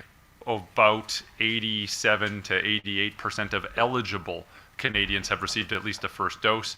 I know that there's been some incredible successes within NAN getting very high uptake in many of the communities, and that's a huge credit to local leadership and the many conversations that you've had with your communities. What's coming through the pipeline are two important points. One is third doses, and two are vaccinations for children aged 5 to 11 years old. With regard to third doses, we should hear a strategy in Ontario probably in the next week or so, probably actually tomorrow. We'll be hearing about a third dose strategy. Some people might be a little hesitant about receiving a third dose of the vaccine. I think we should remember that this is likely a 3-dose vaccine series. I know most people have had 2 doses, and that affords people significant protection against getting the infection, and of course of getting significantly ill and landing themselves in hospital or even succumbing to this illness. But in the end, for adult populations at least, this is a 3-dose vaccine series, and we should be rolling out third doses very, very soon in Ontario. We'll hear a strategy about this likely tomorrow by federal leadership and also by provincial leadership. And if it's not tomorrow, it's in the coming days ahead. There will be strategies rolled out to help engage communities and roll these vaccines out to basically people who are eligible for this, and that would include, or should include, Indigenous communities across the province. So that's point 1. So stay tuned, it's coming imminently. Point 2 are vaccines for kids. Now, vaccines will likely be approved in Canada for the 5 to 11-year-old crowd, and that's coming probably before the end of the year. It's probably coming before the end of it. At the latest, it would be early 2020. At the latest, it would be early 2022. But it's likely that Health Canada will approve this, and that these will roll out sometime in later 2021. There are clinical trials demonstrating the effectiveness of vaccines in these children. We also have to remember that although kids don't get as sick with COVID-19 compared to adults, they of course can still get sick. They of course can still get infected. They of course can still transmit it to their close contacts like parents or family members or grandparents that are staying in the house. We know that many of the close contacts are vulnerable as well and are at risk for severe infection. So we have to be very careful with children. And I think it's important to acknowledge that vaccinating kids helps reduce kids from getting this infection.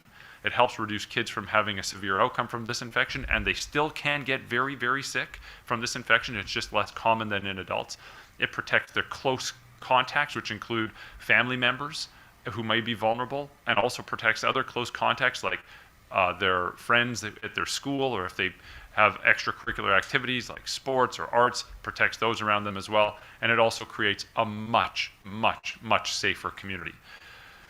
So stay tuned, those are rolling out. I think it's a fantastic idea. And I mean, not to get too personal on this call, but I have 2 kids who are gonna be in this age group, and both of my kids will receive the vaccination. I'm happy to chat, I'm happy to take any questions, and as always, we've chatted many times before throughout the pandemic from December 2020 till now.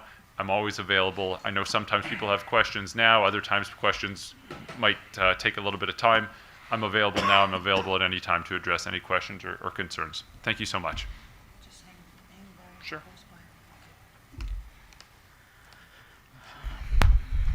All right, so we'd like to open the floor for questions while we have an opportunity to get them directly from Dr. Bogosh.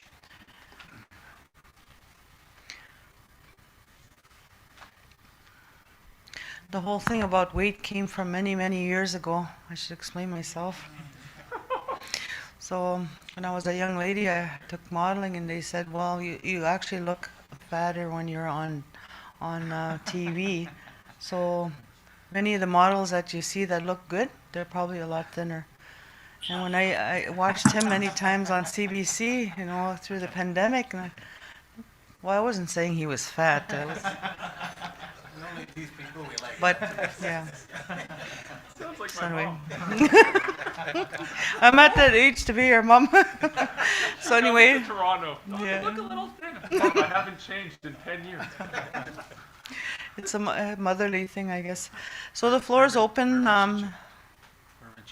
Okay, so Chief Mervyn Chichu. There, I explained myself.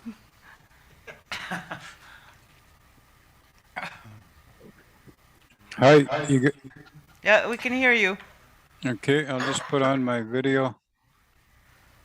You could see my earphones, my brand new earphones. I'm proud of that. I don't know how to work.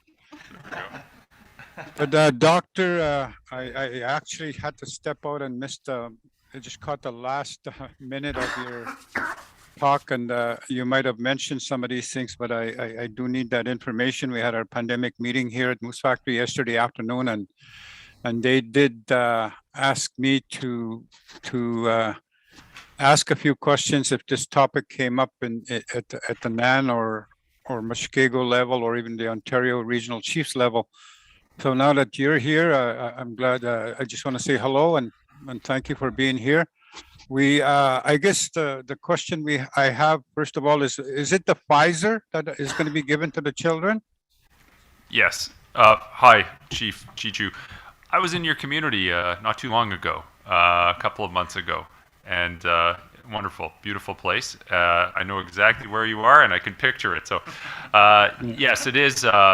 It is the Pfizer, and it's not the same vaccine that adults get. Okay, it's slightly different. For starters, it's a lower dose, a significantly lower dose, because the kids are obviously smaller. And the second thing is the way it's put together, it actually can stay in a refrigerator a little bit longer without spoiling. So it's not the exact same vaccine. It's almost the same vaccine, but a much smaller dose for the kids. Okay, will they be required to get 2 doses also? Okay, that's something I don't know. Now, it's interesting. In the clinical studies, it was given as a 2-dose vaccine.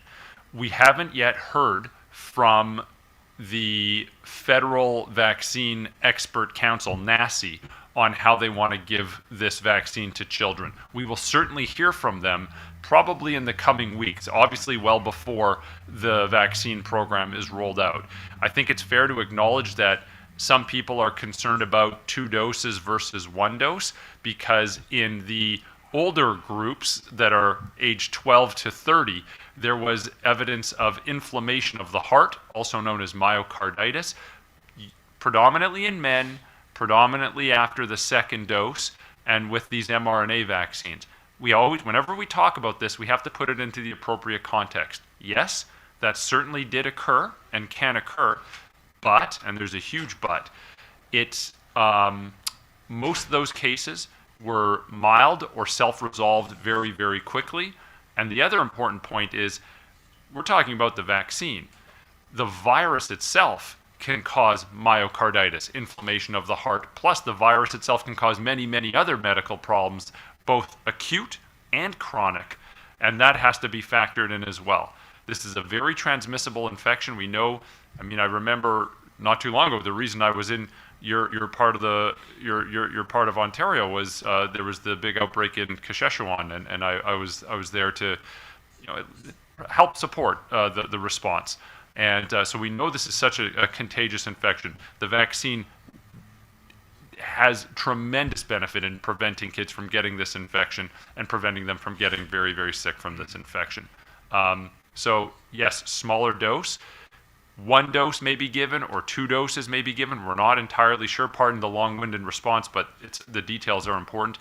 And there are some countries in Europe, for example, for the 12 to 20-year-old age group, we're giving a single dose of the Pfizer vaccine instead of 2 doses of the Pfizer vaccine. They still might give that 2nd dose. They were just waiting on data to see what was going to happen with the inflammation of the heart.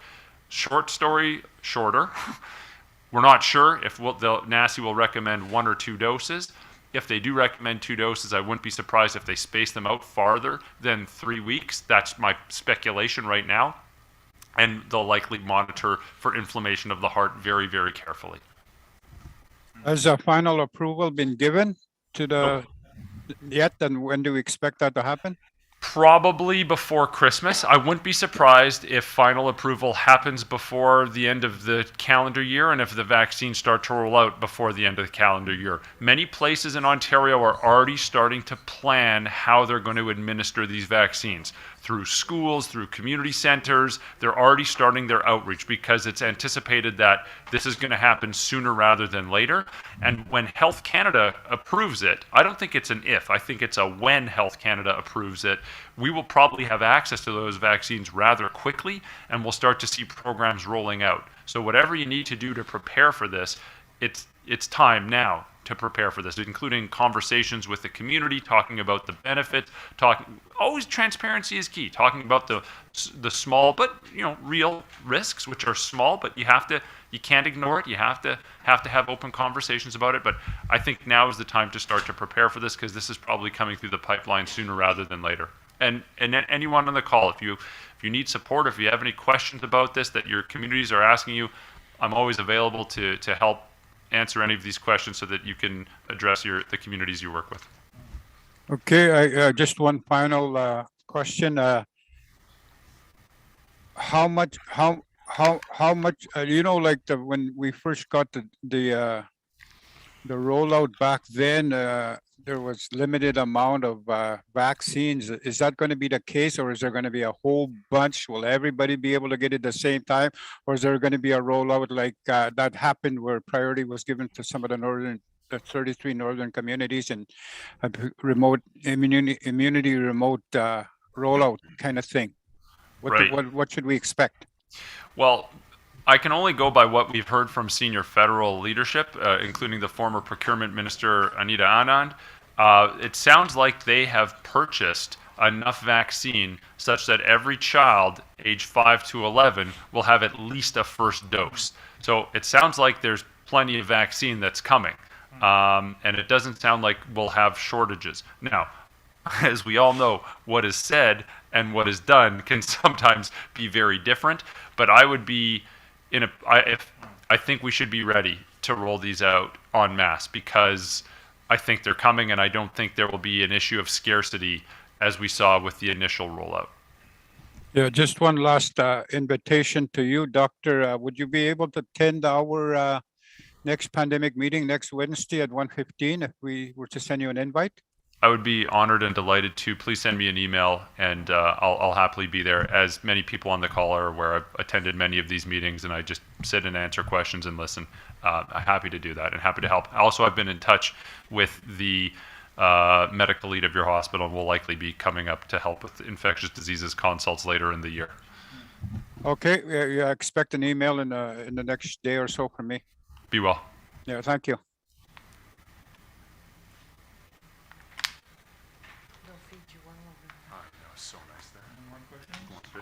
So any more questions? The floor is open for questions.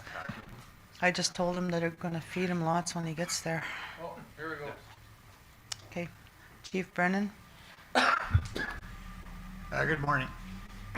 My question is in regards to after the third dose, is there going to be a requirement for this to be a seasonal thing? Great question. So the question, if anyone didn't hear, was after the third dose, will this be a seasonal thing? Short answer is I don't know. No one really knows. If anyone speaks to you with confidence about this, it's a clear sign that they don't know what they're talking about. I think it's pretty fair to say that adults will get a third dose.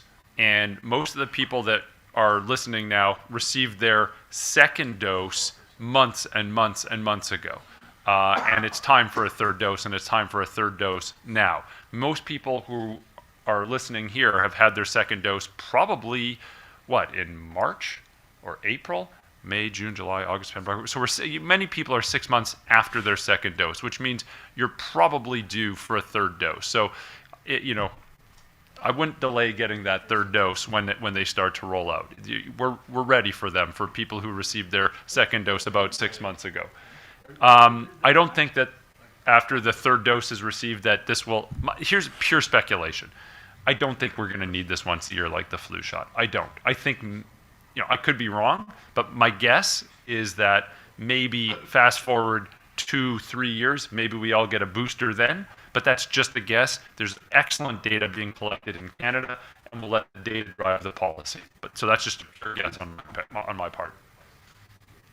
Any other questions?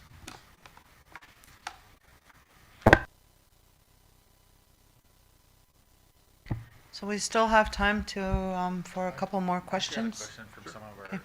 just discussions. Yeah, of course. Thank you there, Dr. Bogosh. I had a question from a few elders and leaders. It was whether this third dose would protect you from new variants or possible new variants, or ones that we don't know about yet that may come, if this third dose would help them help their health, should that happen. Thank you, Grand Chief. That's a great question. The answer is most likely yes. If you look at the vaccines now, the vaccine we're using was designed against the original virus that emerged from Wuhan. And that virus has of course changed significantly since it arose and we saw it come out in December of 2019 and early 2020. So it's interesting because the vaccines still work and are so effective against the virus that has changed so much since then. The virus will continue to change with time. That's a no-brainer. That's what viruses do. But it's not like you're going to get a variant that emerges like this out of nowhere and all of a sudden the vaccines don't work. If it mutates to a level where the vaccines start to not to work, it's just going to gradually chip away at the effectiveness of the vaccine. It's not going to start to just not work all of a sudden. And I think that's important to recognize. So the vaccines still work. They work beautifully against the Delta variant, and they'll most likely work beautifully against any emerging variants. If they start to work less, it will be gradual and incremental. So I think we're still good with the vaccine, even with emerging variants, at least for the near future.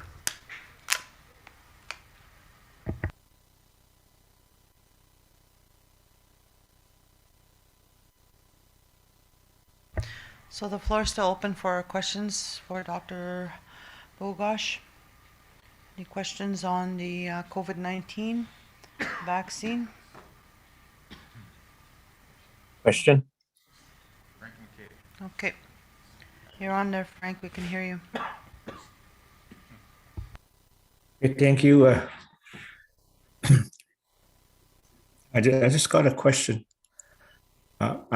First of all, I want to thank you for joining us for our bi-weekly meetings and giving us an update on the vaccine on the COVID-19.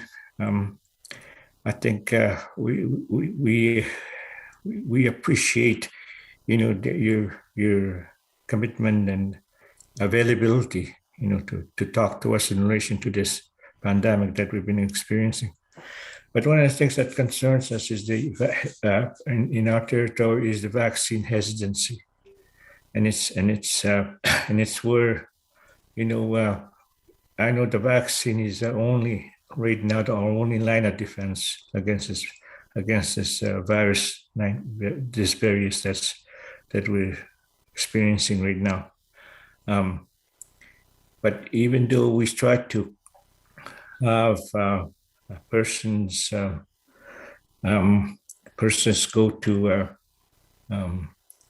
provide the information, it still doesn't do much to restore confidence in the vaccine of those people that hesitated in acquiring that. I don't know if there's any answers or approaches that could be utilized to try to provide that information, that this is the only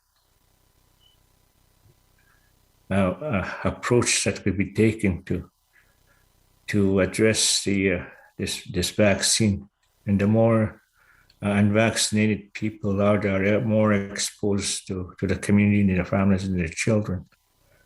And I don't know if you have any ideas at all in how to approach this. Thank you. Thank you for your question. I agree completely that this is one of the major issues that we're having, which is vaccine hesitancy, largely driven by misinformation or disinformation or faulty, bad information. Often it's amplified online. Often it's amplified in rumors And it's awful because it kills. It actually kills. Misinformation kills people. People are deciding to not get vaccinated based on incorrect or wrong information. They decide not to get vaccinated. They get infected. They transmit this infection, and it leads to a bad outcome. It's awful, and it has to be combated. I have been thinking about this a lot, especially over the last 6 months, and I really think that there are effective strategies to combat this.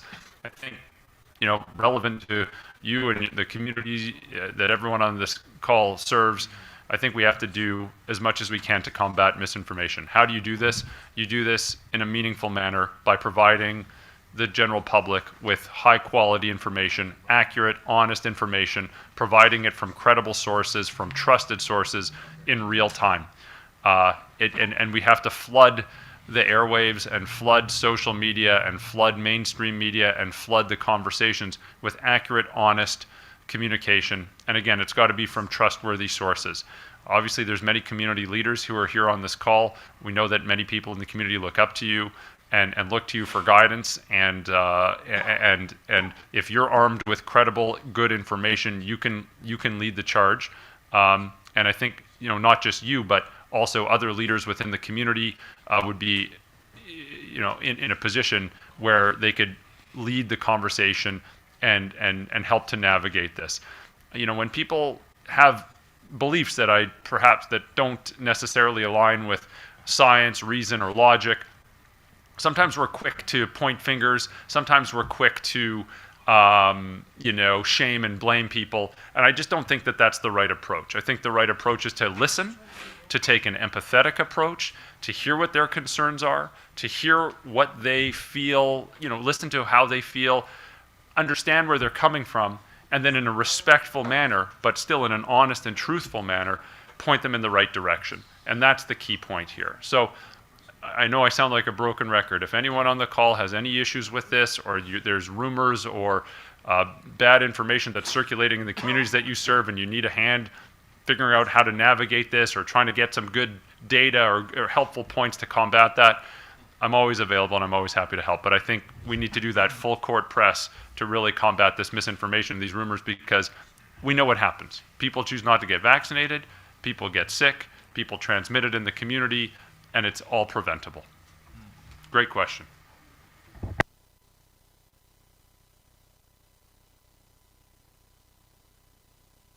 Not only is he a doctor, I think he's a basketball player too. Yeah, I like full court press. So floor is still open for questions. And the good news is that we do have quorum. So we're going to get right into procedural resolutions. And I think that's it for questions. Any more questions first? Yeah. Okay. So I'm going to call on, are you going to do a presentation? I'm going to call on Deputy Grand Chief Victor Linklater to do a presentation. I'll be the short one of the three, I think, standing here. To me, I'm very appreciative. We just got elected in August, and I joined some of the task team conversations as COVID happened for my First Nation.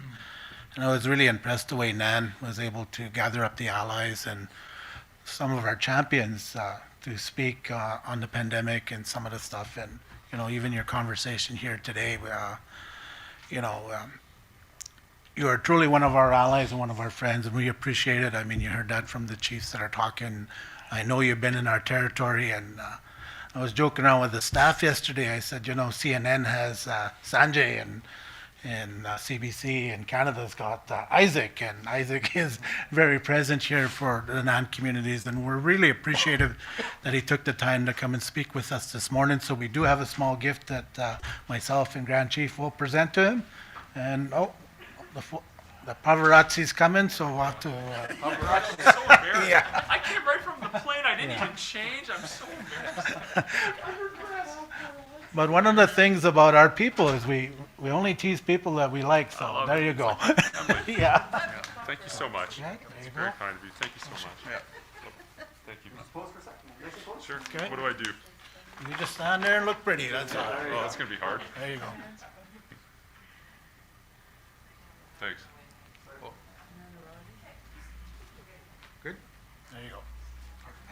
much. Really appreciate it. Thank you for your kind words. Thank you so much.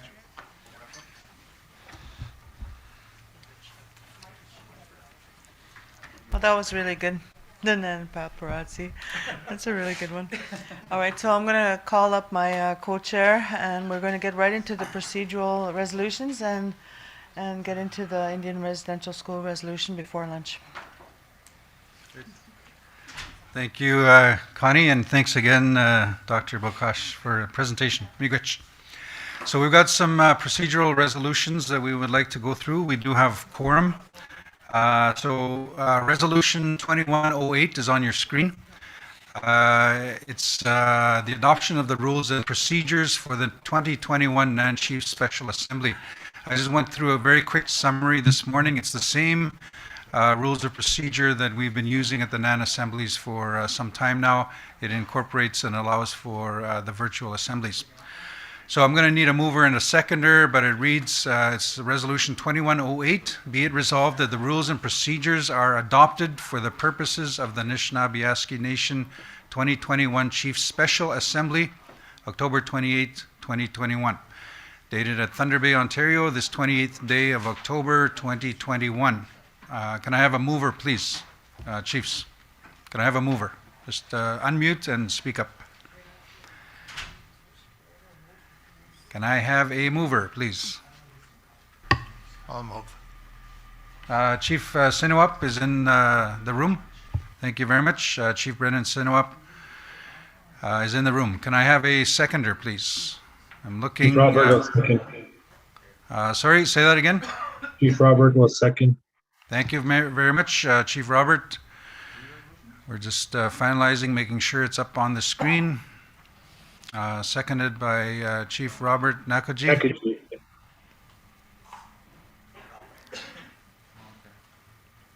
There we go. It's up on the screen. Any opposition to the resolution? Going a second time. Any opposition to the resolution? Third call. Any opposition? I hear none. Any abstentions? Any abstentions? Third call, any abstentions? I see none. Resolution is carried. Thank you. So we have the next resolution to accept the agenda. So I'm going to have it put up on the screen and we'll read it out, but you do have it in front of you. Resolution 2109, acceptance of agenda for the 2021 Nan Chief Special Assembly. Be it resolved that the Nishnawbe Aski Nation Chiefs and Assembly hereby accept the agenda for the Nan Chief Special Assembly, October 28, 2021, dated at Thunder Bay, Ontario, this 28th day of October 2021. Can I have a mover? Can I have a mover, please? Again, same agenda that was presented this morning that we went through. I move it. Chief Sonny Batiste. Thank you, Chief Batiste. Can I have a seconder?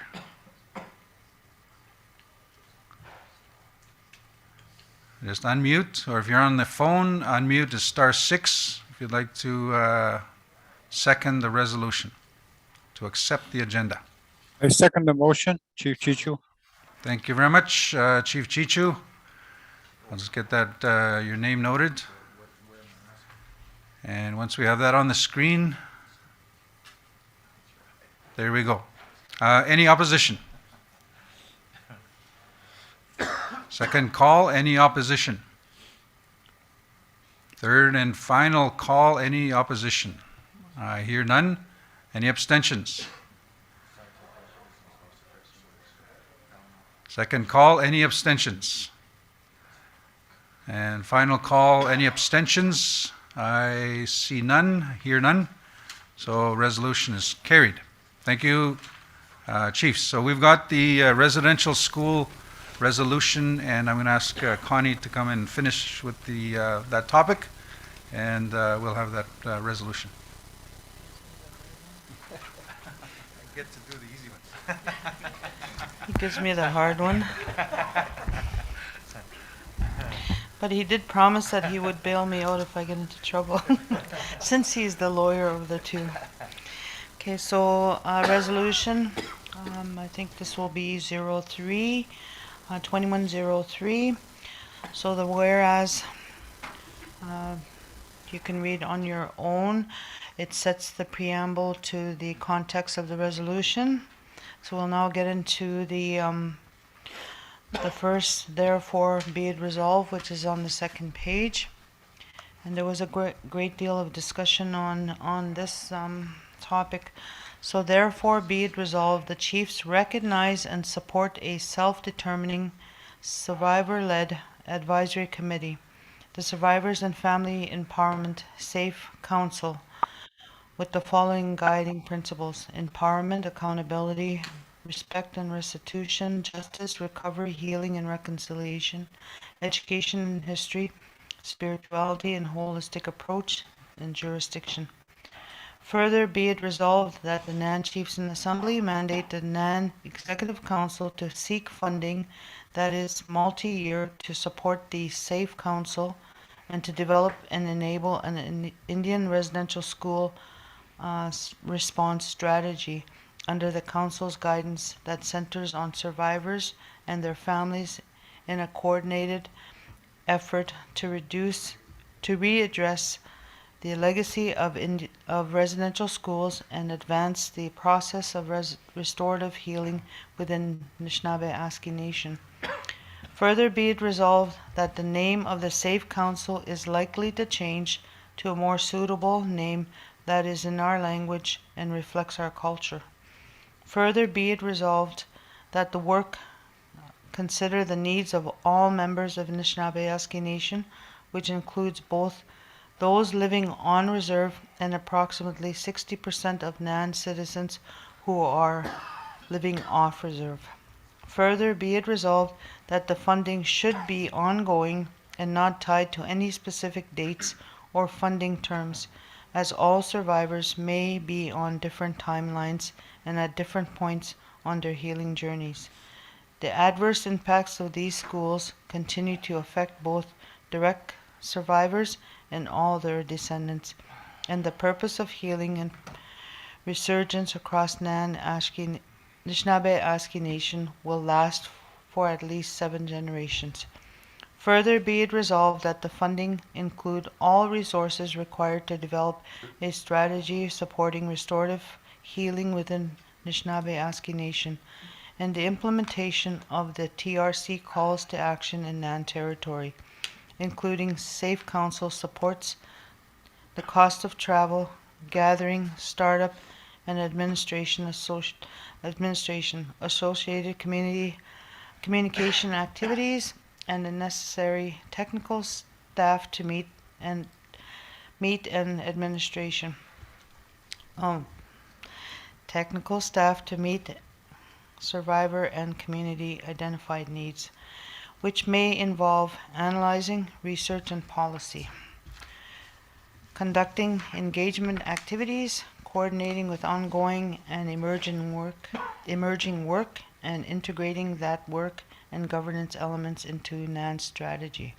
Further, be it resolved that the Chiefs in Assembly direct the NAN Executive to present a draft NAN Indian Residential Schools response strategy for Chiefs in Assembly to consider that includes alignment with interdepartmental work that is linked to Indian residential schools and the TRC calls to action for approval and to inform continued planning and ongoing work.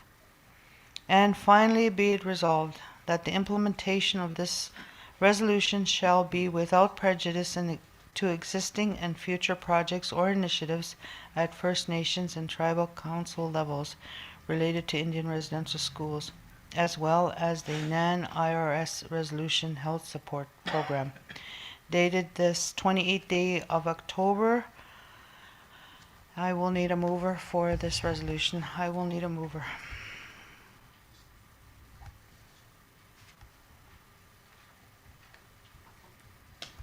I will need a mover in order for discussion to take place. I will need a mover for this resolution. Chief Alex Batiste, I'll move it. Thank you, Chief Baptiste. I will need a seconder for the resolution. I will need a seconder. Mover,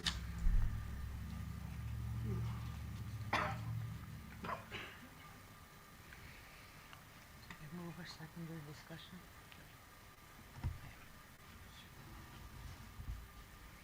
Just checking. I will need a mover for this resolution in order for discussion to take place. Yeah, I'll need a seconder for this resolution.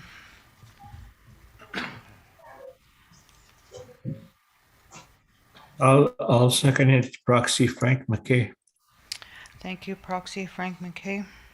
Cat Lake First Nation. Okay, so I will now go up to the mover. Does the mover have any comments on this resolution? The mover have any comments? Actually, the only thing, we got to proceed somehow, with the residential school system as well as the finding of our children. That really hit, I think, everybody right across Canada. And, it's something that has to be done. We all have to stand together on this. No matter where we are, it's our children and it's our elders that went out to these residential schools. They need help. We all need help. The only thing I got to say, and, it upsets me a lot, hearing about all the atrocities, what was done to our people. And I think now we have to stand up and start doing what we have to do. Thank you. Thank you, Chief Baptiste, for your comments. Does the seconder have any comments? Yeah, Frank McKay, Cat Lake Proxy. I just wanted to say that I don't want to reiterate my previous comments in relation when the discussion was having, but I just want to make sure and encourage the non-executive, that they observe and adhere to the First Nations autonomy in relation to how they deal with this issue at their own level, and the support is there for those First Nations that want to pursue their own processes. Thank you. Thank you, Proxy, for your comments, and those concerns are noted, and I believe they were also addressed in the discussion earlier, that any process going forward would not affect the individual First Nations or tribal councils that are moving on and doing their own work on Indian residential schools. So thank you for your comments, and they are noted. So now that both of the mover and seconder have commented, the floor is open for additional comments. Chief Crane, Okay. and Cecilia. Yeah. So Chief Crane, I believe that you had your hand up. She's asking her to raise her hands. Good morning. Oh, there she is. There you are. Good morning. I missed the presentation. I'm sorry, but there's a lot of work that needs to be done in this area. I was in Lac Seul this summer when they had when the news came out with the missing children, and it was really it was really something to be there, to be part of that, to be part of the group that was there. The other thing that we need to keep in mind, Anna Betty, Victor, Derek, it's not just a residential school that lost children. It's also the sanatoriums, the hospitals. There's lots of people that never made it home. And I haven't heard anybody address that part. The other thing too is the Indian day schools. The Indian day schools really impacted our communities. And I'm talking about, I went to a day school, and I just got my form in yesterday. it's not an easy thing to go through, and you need more people out in the field helping people put in those applications, because not everybody has the means or they don't know where to go. They don't know where to start. I have a sister that's hanging on to her form. You know, it's a hard journey when you have to deal with this kind of stuff. And I went to day school and Catholic before I was sent to residential school. So this kind of stuff started way back, even before we were sent away to school, taken away from home, taken away from our communities. The day schools did their damage too. So I'm just trying to put some thought into your heads. Not that you don't have any, Victor. But it is a serious thing that we need to think about stuff like this. And you know what? I was looking for the day when we can meet face to face. And I'm gonna be in and out today. I have a meeting at 1 o'clock, so I'll be busy. But I'm gonna between now and then I'll be in on a meeting. Thank you. Thank you, Chief, for your comments. And anybody who's going to respond.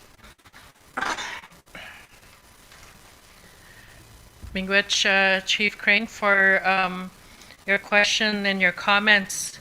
And the day that you had attended that Bringing Our Children Home gathering in Lac Seul, I had watched over on Zoom, and I heard you and others speak. And we never we don't forget those comments. We don't forget those testimonies and those the sharing of those. And as for your comment about about the sanatoriums and others where our people had disappeared and where they passed away, we are very mindful of that, Chief. And in our discussions with our advisory council, we did speak about that as well. And because many of our people did die at those places, and there needs to be a process to address that. And part of our strategy will be inclusive of that, as well as ensuring that our people who attended the government of the day schools, which was another government program that deprived people of their rights, and also where they suffered harms.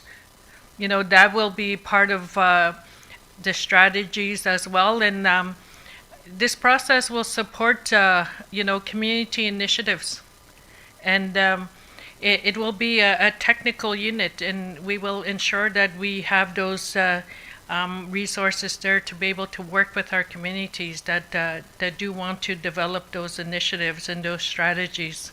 So I thank you very much, Chief Crane, for your question. Miigwech.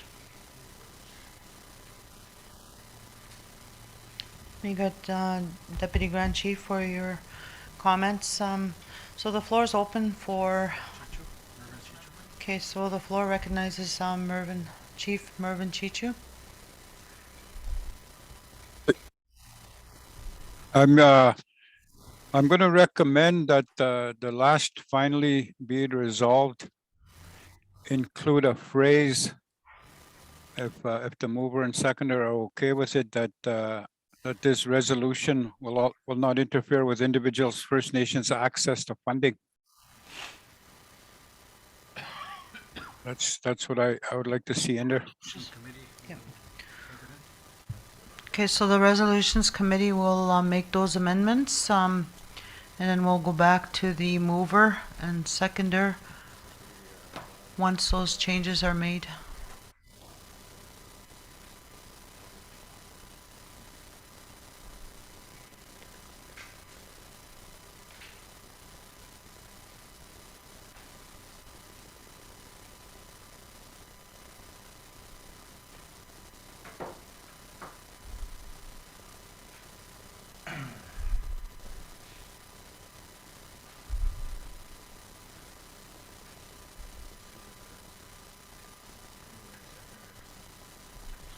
So finally be it resolved that the implementation of the resolution shall be without prejudice to existing and future projects or initiatives at the First Nation and Tribal Council levels related to Indian residential schools, as well as non-Indian residential school resolution health support program. And in addition, which is a change, the resolution shall not interfere with individual First Nation citizens' access to funding. So I'm going to go back to the mover. Mover, are you okay with these changes? Yes, I'm fine. I'm fine with that. Hey,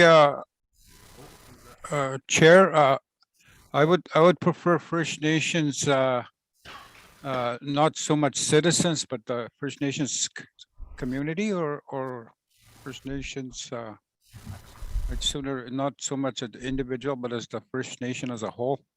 Okay, so First Nation communities, Yeah, communities, access to funding, yeah. Okay. That's what I'd like to see. Okay, so back to the mover. Are you okay with the change from citizens to communities? Access. I'm okay with that. Okay, thank you, That's fine. mover. Seconder, proxy Frank McKay, are you okay with the additional, addition to the resolution? I just got one comment. Just to clarify my own understanding is it the funding to the initiatives at the First Nation Tribal Council levels? Is that what the Chief Chu wants? So if Yeah. any, I can respond to that. When it says without prejudice to existing future projects or initiatives, and I would even add processes there. That's what I'm talking about. Like that whatever proposal, the process that we're going to come up with and the proposal that's going to go along with it, that we don't get turned down by the government by saying, oh, we gave NAN money, we gave Ontario Chiefs money, therefore go to them. That's what I'm trying to get across here. okay, so the concerns that are being brought forth, we've added a word, not we, but the resolutions committee added a word, future projects, initiatives, and processes at the First Nation and Tribal Council level. So going back to the mover, are you okay with that change? Yeah, I'm fine. Okay. Seconder, proxy Frank McKay, are you okay with that change? Yeah, I'm okay. Yeah, I'm okay. Okay. All right, so the floor is still open for any additional comments on this resolution. And then we'll get right into voting.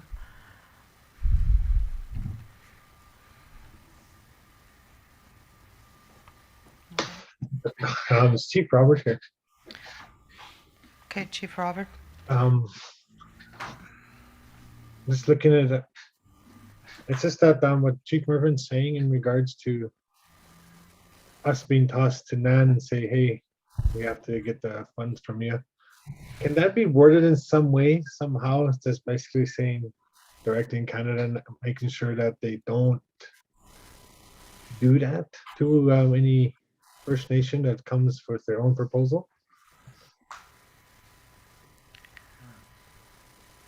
I think that changes that are being added to the end would show that any process or any other, so that doesn't happen. The concern that you have of being deferred to, NAN for funding because NAN already got it. So I think that's that's being addressed in that processes or proposals. So So the proposals is being added. So any initiatives, so future projects, initiatives, processes, or proposals at First Nations, so, or tribal council levels related to Indian residential schools, as well as non-Indian residential schools resolution health support team. And in addition, the resolution shall not interfere with individual First Nations communities' access to funding. So back to the move, are you okay with that change? Chief Alex? Yes, I'm fine. Okay, thank you. Seconder, are you okay with that change? Proxy Frank? Yes, I'm okay. Okay. So those are the 3 changes to the resolution. So it is still open for any other comments. Otherwise, we'll get right into the voting of the resolution. Not of the resolution, on the resolution. Adams, Nanayak, he's infecting me with his legal stuff.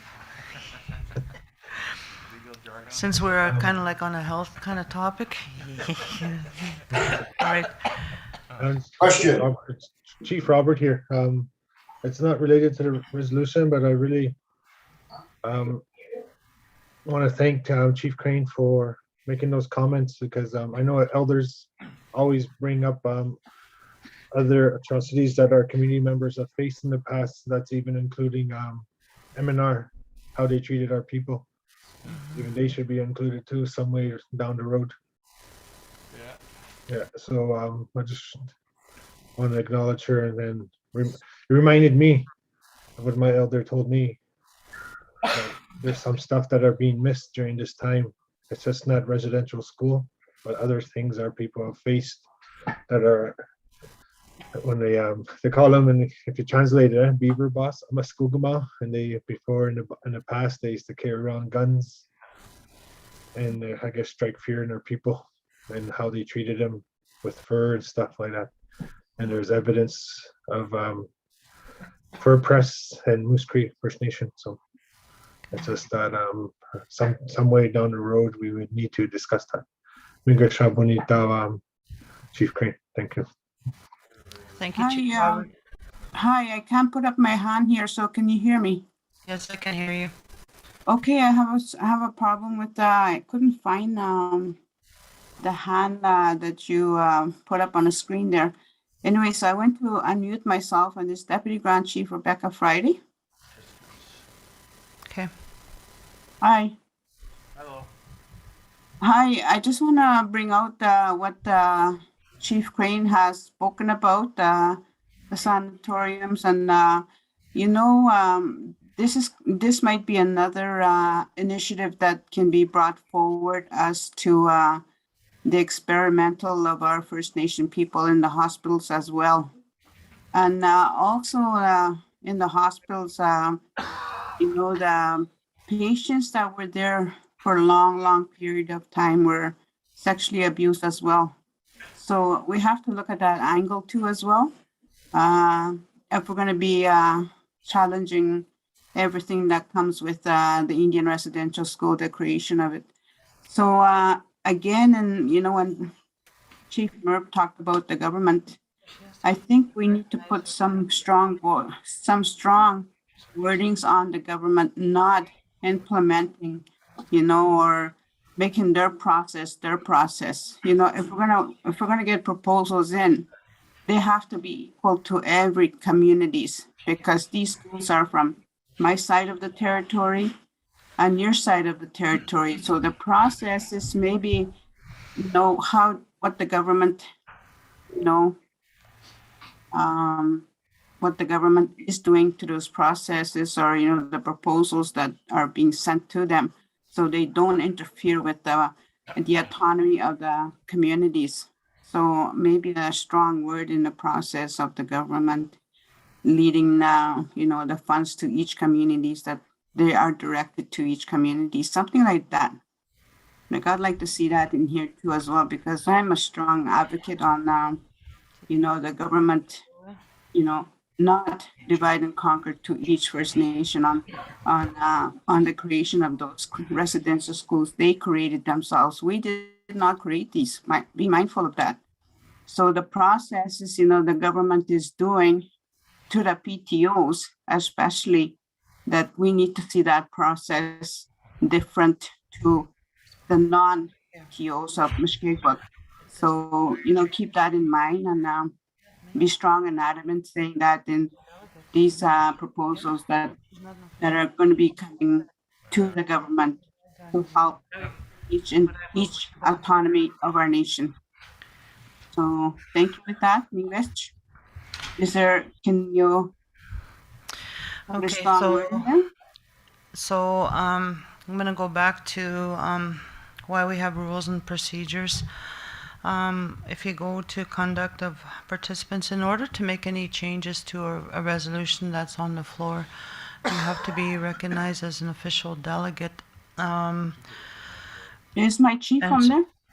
So it would have to be the chief recognizing you, but I'm also going to get the Deputy Grand Chief Anna Betty to respond to your comments, but any changes to the resolution or context, it actually has to come from you being recognized by your official delegate. Yeah, she asked about her chief. We don't see him on it. Yeah, and he's your chief is not under your question. okay. So yeah, Anna Betty.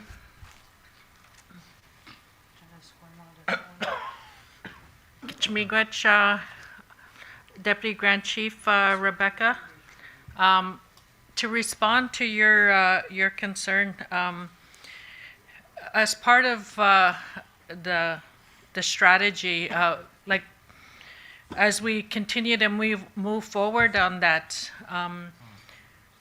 one of our guiding principles is that we respect the community-based process, or the tribal council process, which includes assisting and lobbying and supporting those initiatives, which also means their funding proposals. So that is part of our objective within our draft work plan. And as we mentioned within the resolution, we are in the process of developing our strategy, which we will be presenting to the chiefs in the assembly in a future date.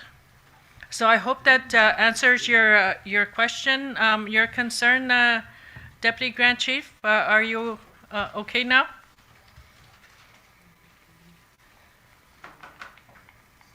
Yeah, I'm okay. Thank you so much, Deputy Grand Chief Anna. English. Okay, thank you. So we're going to get into the voting now that we don't have any more hands up. So I'm going to call, is there any opposition to this resolution 2103? Any opposition? Second call. Thank you for the good dialogue on such an important topic. Any opposition on this resolution? Third call. Now I'm going to call for any abstentions on this resolution. Any abstentions? First call. Any abstentions on resolution 2103? Second call. Now third and final call. Any abstentions on this resolution? Hearing none, I want to thank you, chiefs, for a good discussion, and the mandate now has been given to Nan to begin the work, the important work ahead. Thank you. Okay, so we're now at pretty much 12:30. We're going to take a half-hour break. We'll come back at 1 Thunder Bay time. 12 Mushkegowuk time.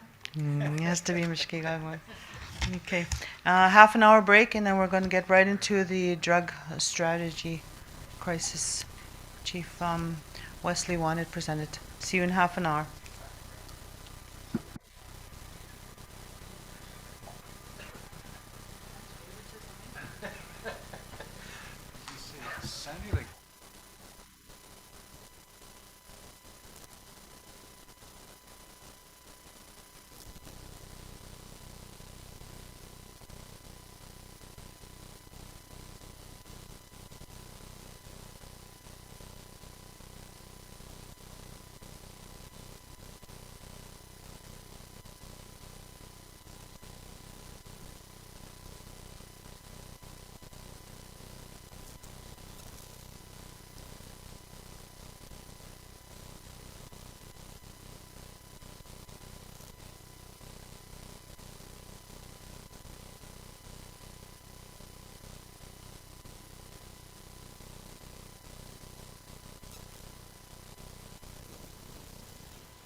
Hey, I wonder if they're sending our lunch to us through using drones, eh?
Yeah? Hello, Yeah, hello. It's Derek Fox, just returning the call. Just welcoming everyone back. We'll take a moment to get into our seats and return to our agenda.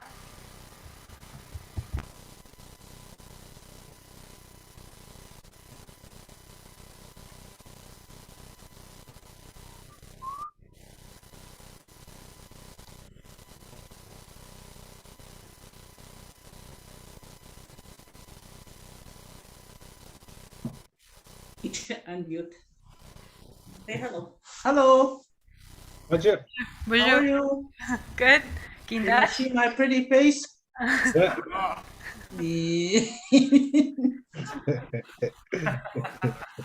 Who's that? Oh, Larry. Yeah, be gentle. It's my first time. All right, bonjour, bonjour. Welcome back. So we'll be returning to our agenda, and unfortunately, as we've heard, Chief Russell Wesley is attending a funeral, so we want to send our thoughts and care to him. Standing in his place, we'll invite Proxy Frank McKay to present the Drug and Mental Health Crisis and Strategy Development. All right, the floor is yours, Frank. And just want to confirm that Frank's there. Frank McKay.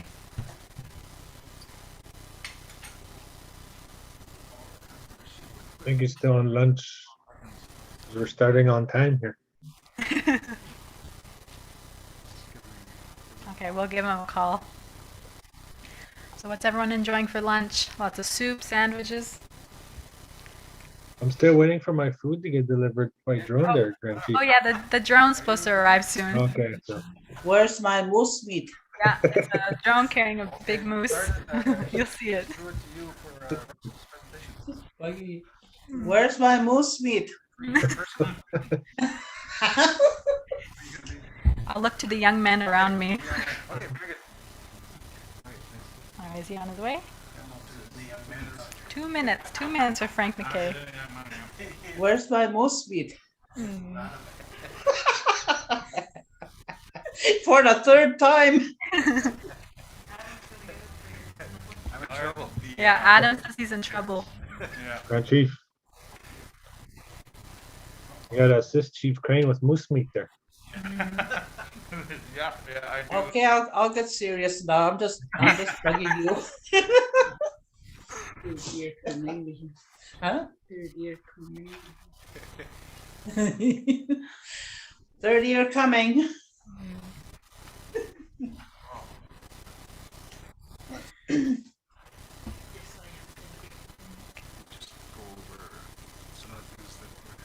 So the things that we went this morning? Okay. So just to go over a couple of things that we did this morning.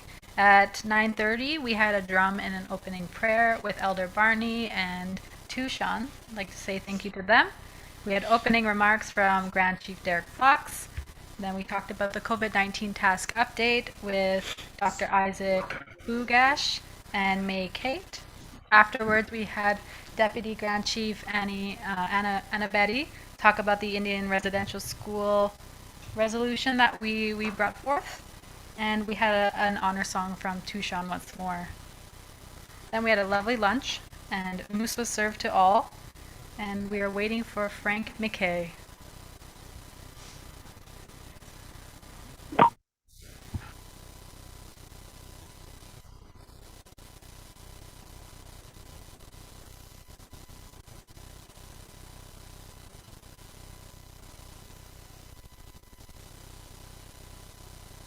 I've been told to ask a story, or to tell a story.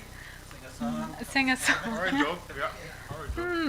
Well, this week I was teaching some immersion or language Nishnawbe classes to some Nan communities, and I was telling them I worked at a school called Wadokwadading in Wisconsin, and it's a Ojibwe immersion school. So the kids never knew me to speak English; they just knew me as Kwekas. And every morning we have to sing a song to them, and it's just getting the vowels out. So it's pardon my singing, but it's a ba ba baby. Bo boo. And I worked there for about a year. I cannot tell you how many nights I went home after listening to 100 kids singing the song all day, to lay into bed and just hear the song sing me to sleep every night. Yeah, so the kids, I really miss them a lot. And when I was doing the, do we have Frank there? Okay, maybe I'll return with the story later. We'll invite Frank McKay. Okay. Okay. Hello. Hello. Okay. Go ahead. Can I do it? Oh, yeah. Nanundan. Yeah. Elder Greg was starting, Nina. Greg. Elder Greg. Yeah, Greg starting, Nina. Sorry, so I get up very late this morning because I was sick almost all night. So anyways, now I join you guys as a may start to now. Kumakan suspend mo na paniyak. Suspend mo na paniyak na stegi menomite siyek. Eki menowisiniek. Asik minagi squab stagi sakawa kumaka wistamatanapo. Wistamatanapo was esta ano tanesta in dostaman kanan of tago siyek. Kanan of tago siyek. Kumagaya Hunter Spellemonti. The Panier, the Pinis, me give Tagus. Quando White Jan, me got Mr. White James Rail, White James and the guy Tayak. We shall go with what chick, white chick. Yeah, all right, let me go and we'll introduce Frank McKay. Are you there, Frank McKay? I'm here. Okay, perfect. Welcome Thank you very much. Yes, sorry I'm late. I got stuck in traffic there. So I'm here on behalf of Catholic First Nation Chief to present to you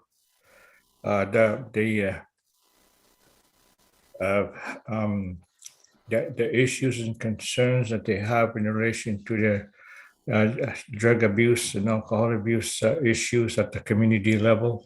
This has plagued them for many, many years, and it's perpetuated by the past traumas, past experiences that the community members have had to endure as they continue to practice their traditional activities within their territories. So he has Chief Russell Wesley has prepared a plan in relation to how his community wants to tackle the issues at the community level. He has met with recently Deputy Minister Christine Fox, who visited the community, and they get a first-hand look in relation to what the conditions and the circumstances that the First Nations people in Catholic First Nations have to endure. As you know from previous experience and to the news that you have heard, Catholic has experienced a very long tragic history within its members. Quite a while back, they had a SWAT team that shot one of their members while they were trying to capture him, and when he blockaded himself in a house, and that turned to a tragic event that the trauma that they experienced at that time was very difficult to deal with at that community level, and it was perpetuated by the abuse of alcohol and drugs that our First Nations communities experienced. Most recently, a young man, Romeo Wesley, his life tragically ended when he sought medical help for his drug addictions. He was going through terrible withdrawals at the time, and he sought help at the nursing stations for me. I don't know how many times he went there to seek help, and then in the last visit he turned violent because of the pain he was going through, and he turned and he refused to leave. So the police officers came and restrained him and laid him on the floor, and he couldn't breathe, and stepped on his back to restrain him at that time, and as a result he died. He died from that altercation. So the Catholic has experienced a very high rate of suicides. Most recently is the death of this man, his uncle, that lived in the streets here in Thunder Bay, and this is a result of the many traumas that his people has endured. When they come out in the cities, and they have virtually no supports that they require to address some of the mental health issues that they experienced. And then in the week after that, another band member passed away and died tragically because of his addiction problems that she had at that time, and couldn't seek medical treatment. So all these experiences that Catholic First Nations have had, has had very traumatic experience for them, with the high size suicide rate that they have to endure, proved to be very, very devastating to them. So as a result, these things that they continue to repeat, to have more mental health programs, more programs to achieve at the community level has not really been effective. So they develop a plan in relation from the community perspective that would look at the highest, that they have the highest level of suicide and overdose in Ontario, and remote First Nations with individuals suffering from trauma of residential school, scopes, impacts of colonization and intergenerational trauma, and the inability to maintain consistent, highly skilled clinical staff available to other Ontarians. So the goal of this plan is to assist individuals with mental health illness and addictions, issues of survival, heal, and to thrive in their own community. And that's the context of the plan that they submitted to the government on October the 21st, 21.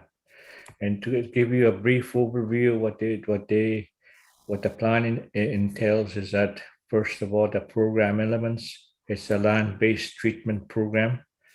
Second is an innovative virtual in-person hybrid mental health and addiction program, human resources incentives, preventative canine drug identification program, child care support, and other supports.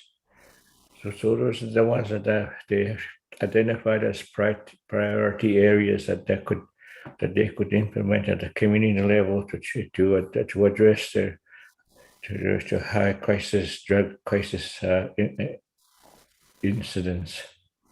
The second element of the program is at the capital development. We need to have the infrastructure necessary in the community to be able to provide these programs. The first one is to renovate existing healing center. They had a healing center for many years, but was not funded. The funding was terminated quite many years back. And the development of 14 new affordable housing units. And this is to support, the workers that are coming in, to the experts in the areas of mental health and addictions, that they'll be able to stay in the community for longer term periods for the treatment programs, and to develop a high quality bed and breakfast to support the visiting staff. And we also want to reinforce roads and trails to support land-based treatment programs. So they submitted this program, they submitted this to the ISC in October 21st, 2021, and they want to get a support from the chiefs and assembly here. And they have two resolutions that they want to present. These were sent to NAN a week ago, a week and a half ago, to be submitted to the NAN Chiefs Assembly here in this assembly. And the first one is just to have a declaration of mental health and addictions crisis in the Nishnawbe Aski Nation territory. And it points out in the resolution. I think we'll be able to. I don't know if they'll be able to put this up in our screen. Has it been formatted yet? Formatted. There's a resolution that were done.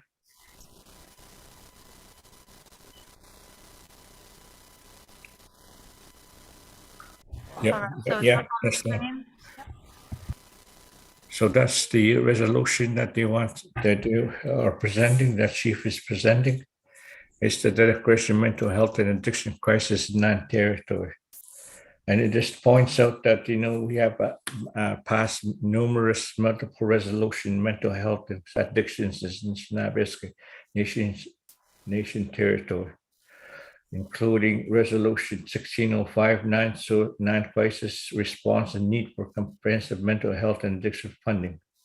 Those are the resolutions that are land that we have. We want to ensure that these resolutions are continuing to be promoted and advocated at the federal provincial levels. And we also want to ensure that all the the Solico First National Authority has already passed multiple resolutions related to mental health and addictions, including Resolution 1407, supporting long-term funding for regional community-based opiate drug abuse strategies, and also Resolution 1921, Comprehensive Addiction Strategy, and Resolution Youth Mental Health Strategy. So this is the resolution that we want to present to be passed at the community level. I'm not going to go through all the whereases, but I want to just go through the therefore be resolved that Chief Assembly hereby declared mental health and addictions crisis across NAN territory.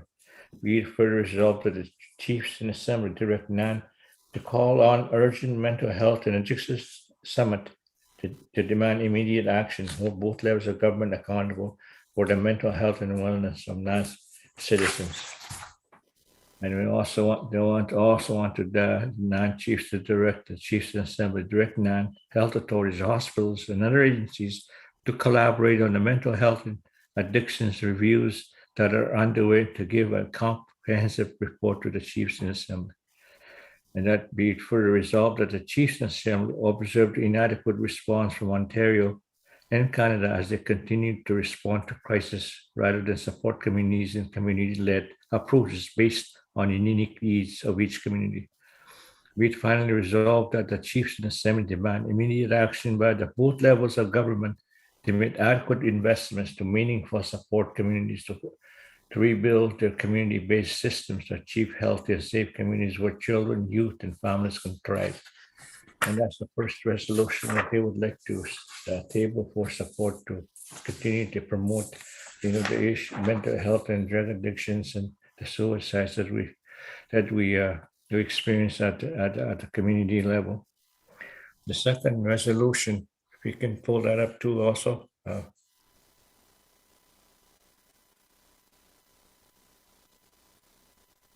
It's called the Support for Catholic First Nations Innovative Addictions and Mental Health Response Program.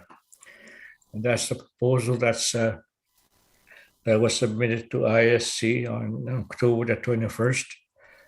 And this is the support that we are seeking for the Catholic First Nations Innovative Addictions and Mental Health Response Program. I'm not going to go through all of those things, the whereas, but just to just to the therefore be it resolved. Therefore be it resolved that Jesus Assembly support Catholic First Nation proposal for innovative addictions mental health program. Finally, resolve the Chiefs Assembly support Catholic First in their advocacy efforts. As I had mentioned before, the proposal has two elements to it.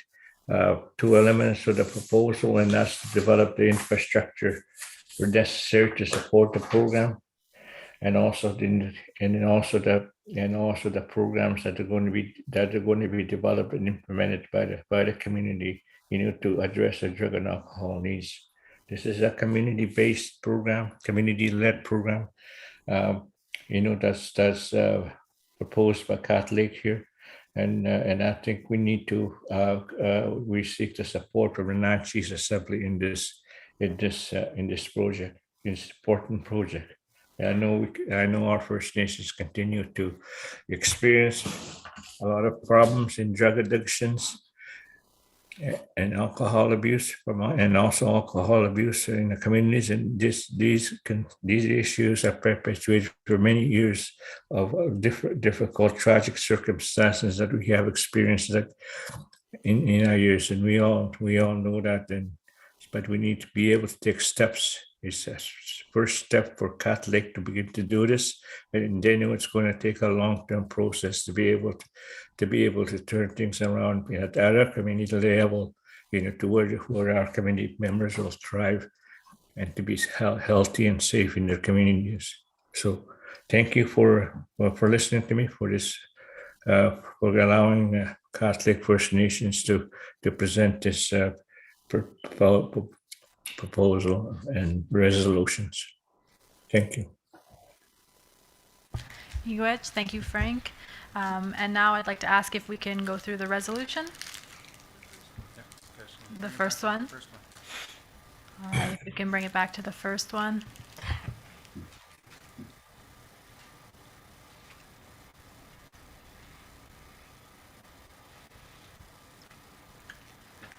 Okay, title. And so I'll be reading through the resolution, Declaration of Mental Health and Addictions Crisis in NAN Territory, Resolution 2111. And can you please scroll down to the thereby? All right, and I'll begin reading through it. Therefore be it resolved that the NAN Chiefs and Assembly hereby declare a mental health and addictions crisis across NAN Territory. Further be it resolved that the Chief and Assemblies direct NAN to call an urgent mental health and addiction summit to demand immediate action and hold both levels of Canadian government accountable for the mental health and wellness of all NAN citizens. Further be it resolved that the Chiefs and Assembly direct NAN, health authorities, hospitals, and other agencies to collaborate on the mental health and addictions review that are underway, with the objective of providing a comprehensive report to the Chiefs and Assembly. Further be it resolved that the Chiefs and Assembly note the inadequate response from Ontario and Canada as they continue to respond to crisis rather than supporting communities in community-led approaches based on the unique needs of each community. Further be it resolved that the Chiefs and Assembly demand immediate action by both levels of Canadian government to make adequate investments to meaningfully support communities to rebuild their community-based systems to achieve healthy and safe communities where children, youth. Finally, be it resolved. Let's give it a moment. Finally, be it resolved that the implementation of this resolution shall be without prejudice to existing and future projects, initiatives, processes, or proposals at the First Nations and Tribal Council levels. And in addition, this resolution shall not interfere with First Nation communities' access to funding. Dated at Thunder Bay, Ontario, this 28th day of October 2021. Call on a mover. All right, and I'd like to ask Frank if you're moving it. Sure, I'll move it. Okay, moved by proxy Frank McKay from Cat Lake. And can I have a seconder? Seconder, anyone? I'll second it, Chief Lorraine. All right, and second by Chief Lorraine Kane from Slate Falls. Comments from the mover or seconder? Okay. Any comments from the mover or seconder? I don't have any further comments. Other than what I presented. And any comments from the seconder, Chief Lorraine? Yes.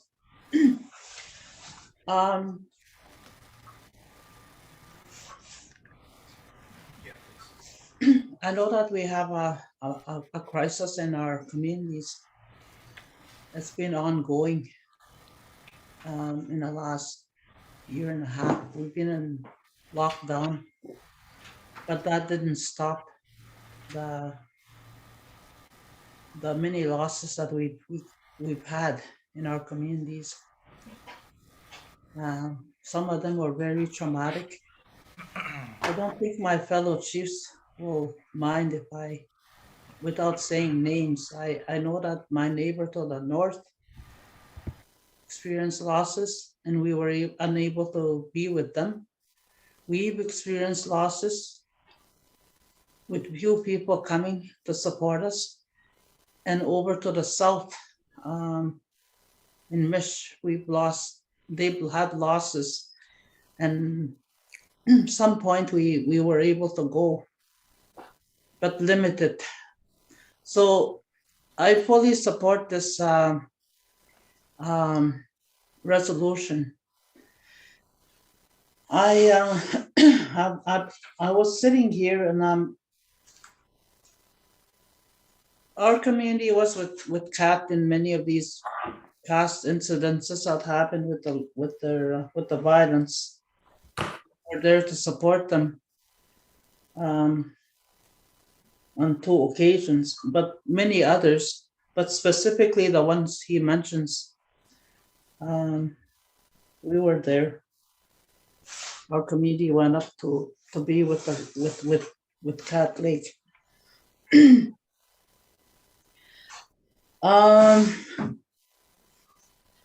There was something that I was gonna.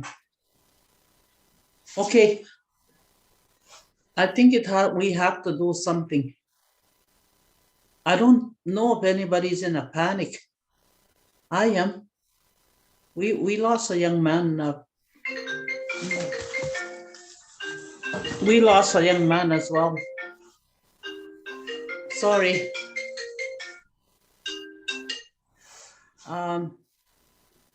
So we need to move on this. We cannot lose any more people, young people. I'll talk to you after. Thank you, and we've noted the, oh, I thought you were talking to us.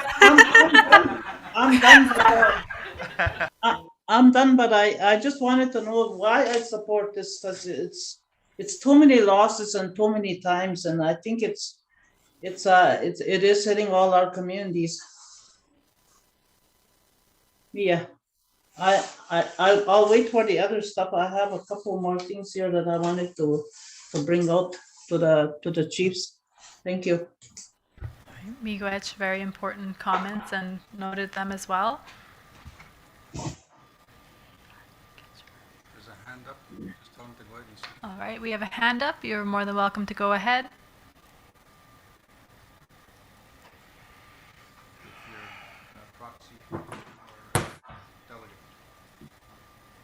If you're a proxy or a delegate, it looks like we have a hand up from Teresa's iPhone. Can you hear me? Yes. Okay, I'd just like to, I've been putting my hand up twice previously while Deputy Grand Chief Anna Betty Achinipanishkam was on. I'm a part of Women's Council of Nishnawbe Aski Nation. I work for the communities of James Bay communities. And I'd like to put in my concerns of what's happening within our communities. I'm also a social worker for our people, and I work as a frontline worker for these communities. I work with our people face to face, and I do majority of the work that I do is home visits. Now, I'd like to bring in my concern of what I'm hearing in regards to all the chiefs talking. But I'd like to say I visit elders too. And as leadership, the leadership that I'm listening to, and as we talk about residential school, it's huge. And when I was back in 2013, when they had that conversation package happening, I've had that opportunity of listening to our elders and what have you sharing. And even the adjudicator at that time said St. Anne's School was the most horrific residential school in all of the residential schools that existed. Now, today, I'm in Saskatchewan, Ontario, working. I've been here for a week. I usually come here 14 days. And in regards to suicides, we've had drugs, addictions, and this is the residential school era. I know because I speak to parents. Parents are having a hard time. So elders say when you want to work on something, work on it, taking your time and talking about it and working with it. But I remember this was 1992. We've been working with this residential school, but every time we talk about it in chief assemblies, it's like we want to rush, mamash. That's what we call something that we rush on. And now the things that we see, suicide, sexual abuse, everything. That's the reason why we're losing our young people, because they have shame, anger, frustration, because we're still going through residential school today. Now, mind you, we have to remember our young parents. There's more apprehensions today than there was residential school. And what are we doing about it? I don't know. Like, I'm just gonna cover something that happened to me. I worked for an organization, and then I complained about something. So I wrote a letter to the chiefs that are representing me within Mushkegowuk. And I did not get an answer still today.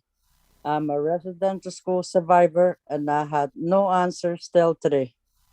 I was told the only way you can work in Fort Albany, my community, where I was in residential school, the only way you're going to work there if you discuss the letter you wrote. So that's what I did. And afterwards, I was told, no, you cannot go to work in Fort Albany because of the letter. And you know what I told him?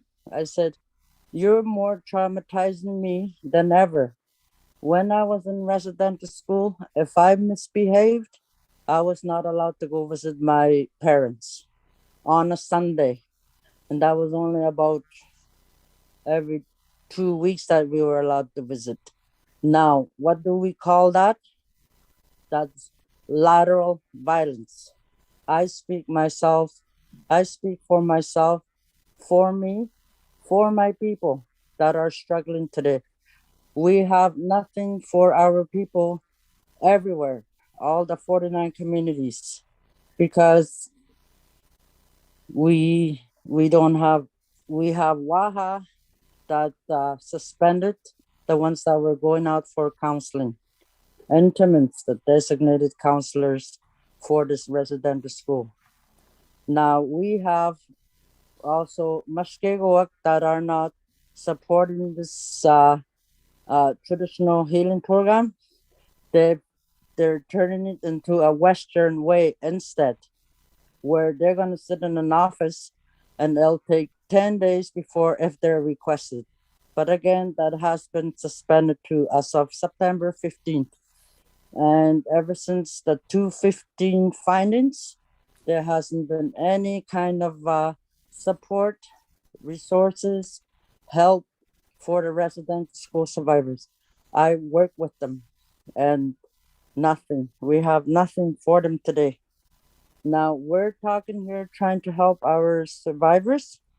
What, there's nothing for them. So what is leadership going to do with that? That's my question as we speak today.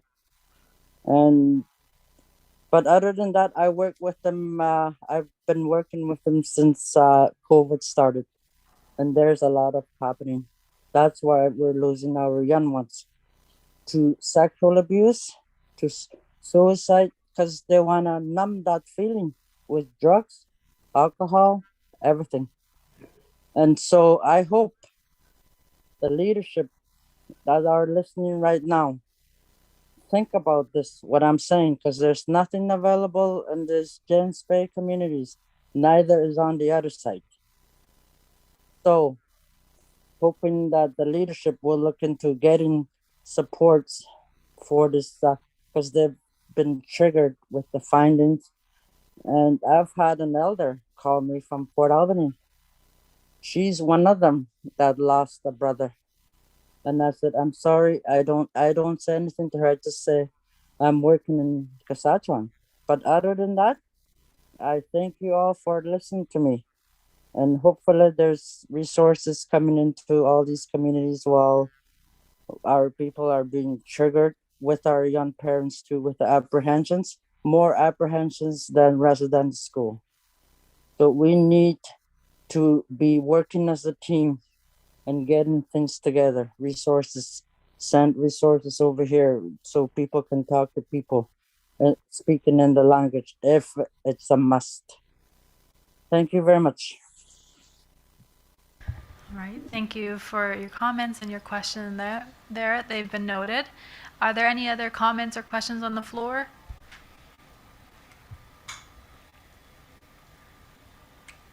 Any other comments, questions?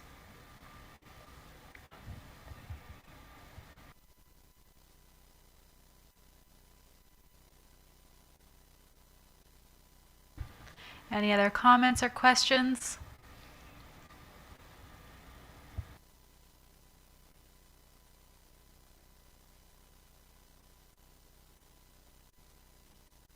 Okay, if not, question on the resolution. Any opposition? First call. Any opposition? Second call. Any opposition? Third call. All right, if no, resolution is carried. Thank you. Next resolution.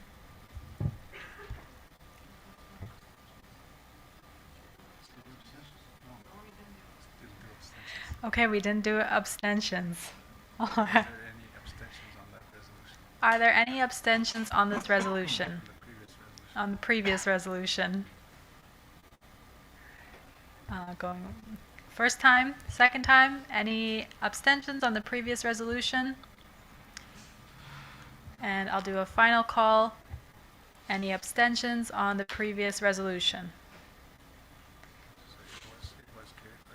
All right, it was carried. Next one, please.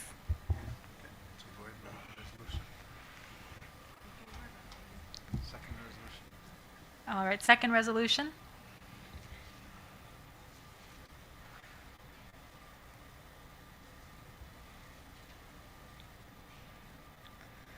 All right, we have Resolution 2112, support for Cat Lake First Nation Innovative Addictions and Mental Health Response Program. Scroll down to thereby.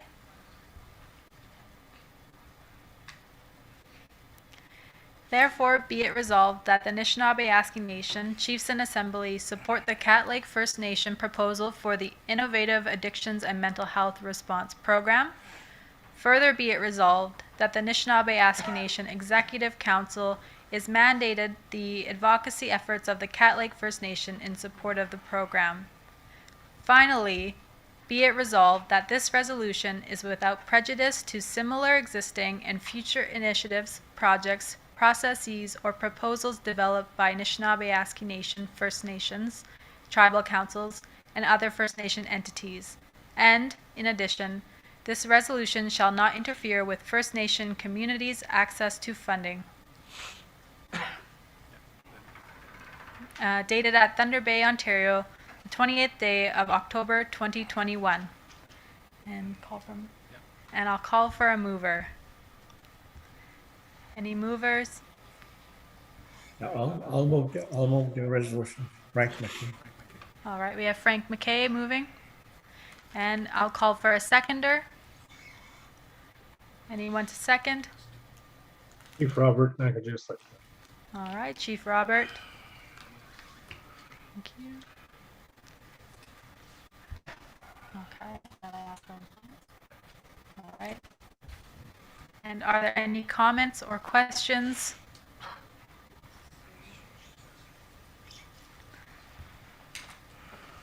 Comments from the mover and the shaker? Mover and seconder. Okay. Any comments or questions from the mover? I got no further comments. Okay. And from the seconder, any comments or questions? All right. And then to the floor, are there any comments or questions?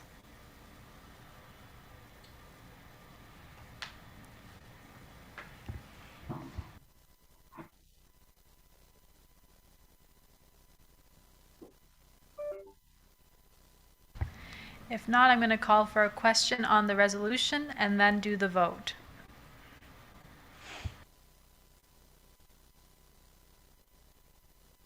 All right, any opposition? First call. Second call, any opposition? Once more, any opposition to this resolution? Okay. Any abstentions? Abstentions? First one. Second one, any abstentions? And lastly, any abstentions to this resolution? And if there are not, this resolution is carried. Thank you. All right. I think she did. Did I do it? Okay. I would like to say thank you all for bearing with me and showing me what a great gathering looks like. So thank you.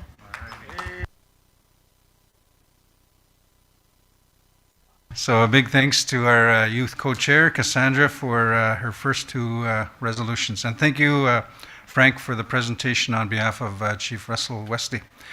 So the next session is in camera. So what we're going to do is we're going to turn off the live feed. The presentation is being led by Deputy Grand Chief Victor Linklater as well as Chief Keeter Corsten Chapleau Cree. Presentation is on Wahkuwaduan lawsuit. I just want to clarify for the in-camera session. So again, this is just for Chiefs delegates. And I want to confirm, Chief Corsten, I'm not sure how sensitive the material is. If you're on, Chief Corsten, we generally also will include the Elders Council, Women's Council, and the Youth Council that are stay in the room when we're here physically for in camera. Is that okay to proceed like that? Yeah, that's fine. That's fine. Okay.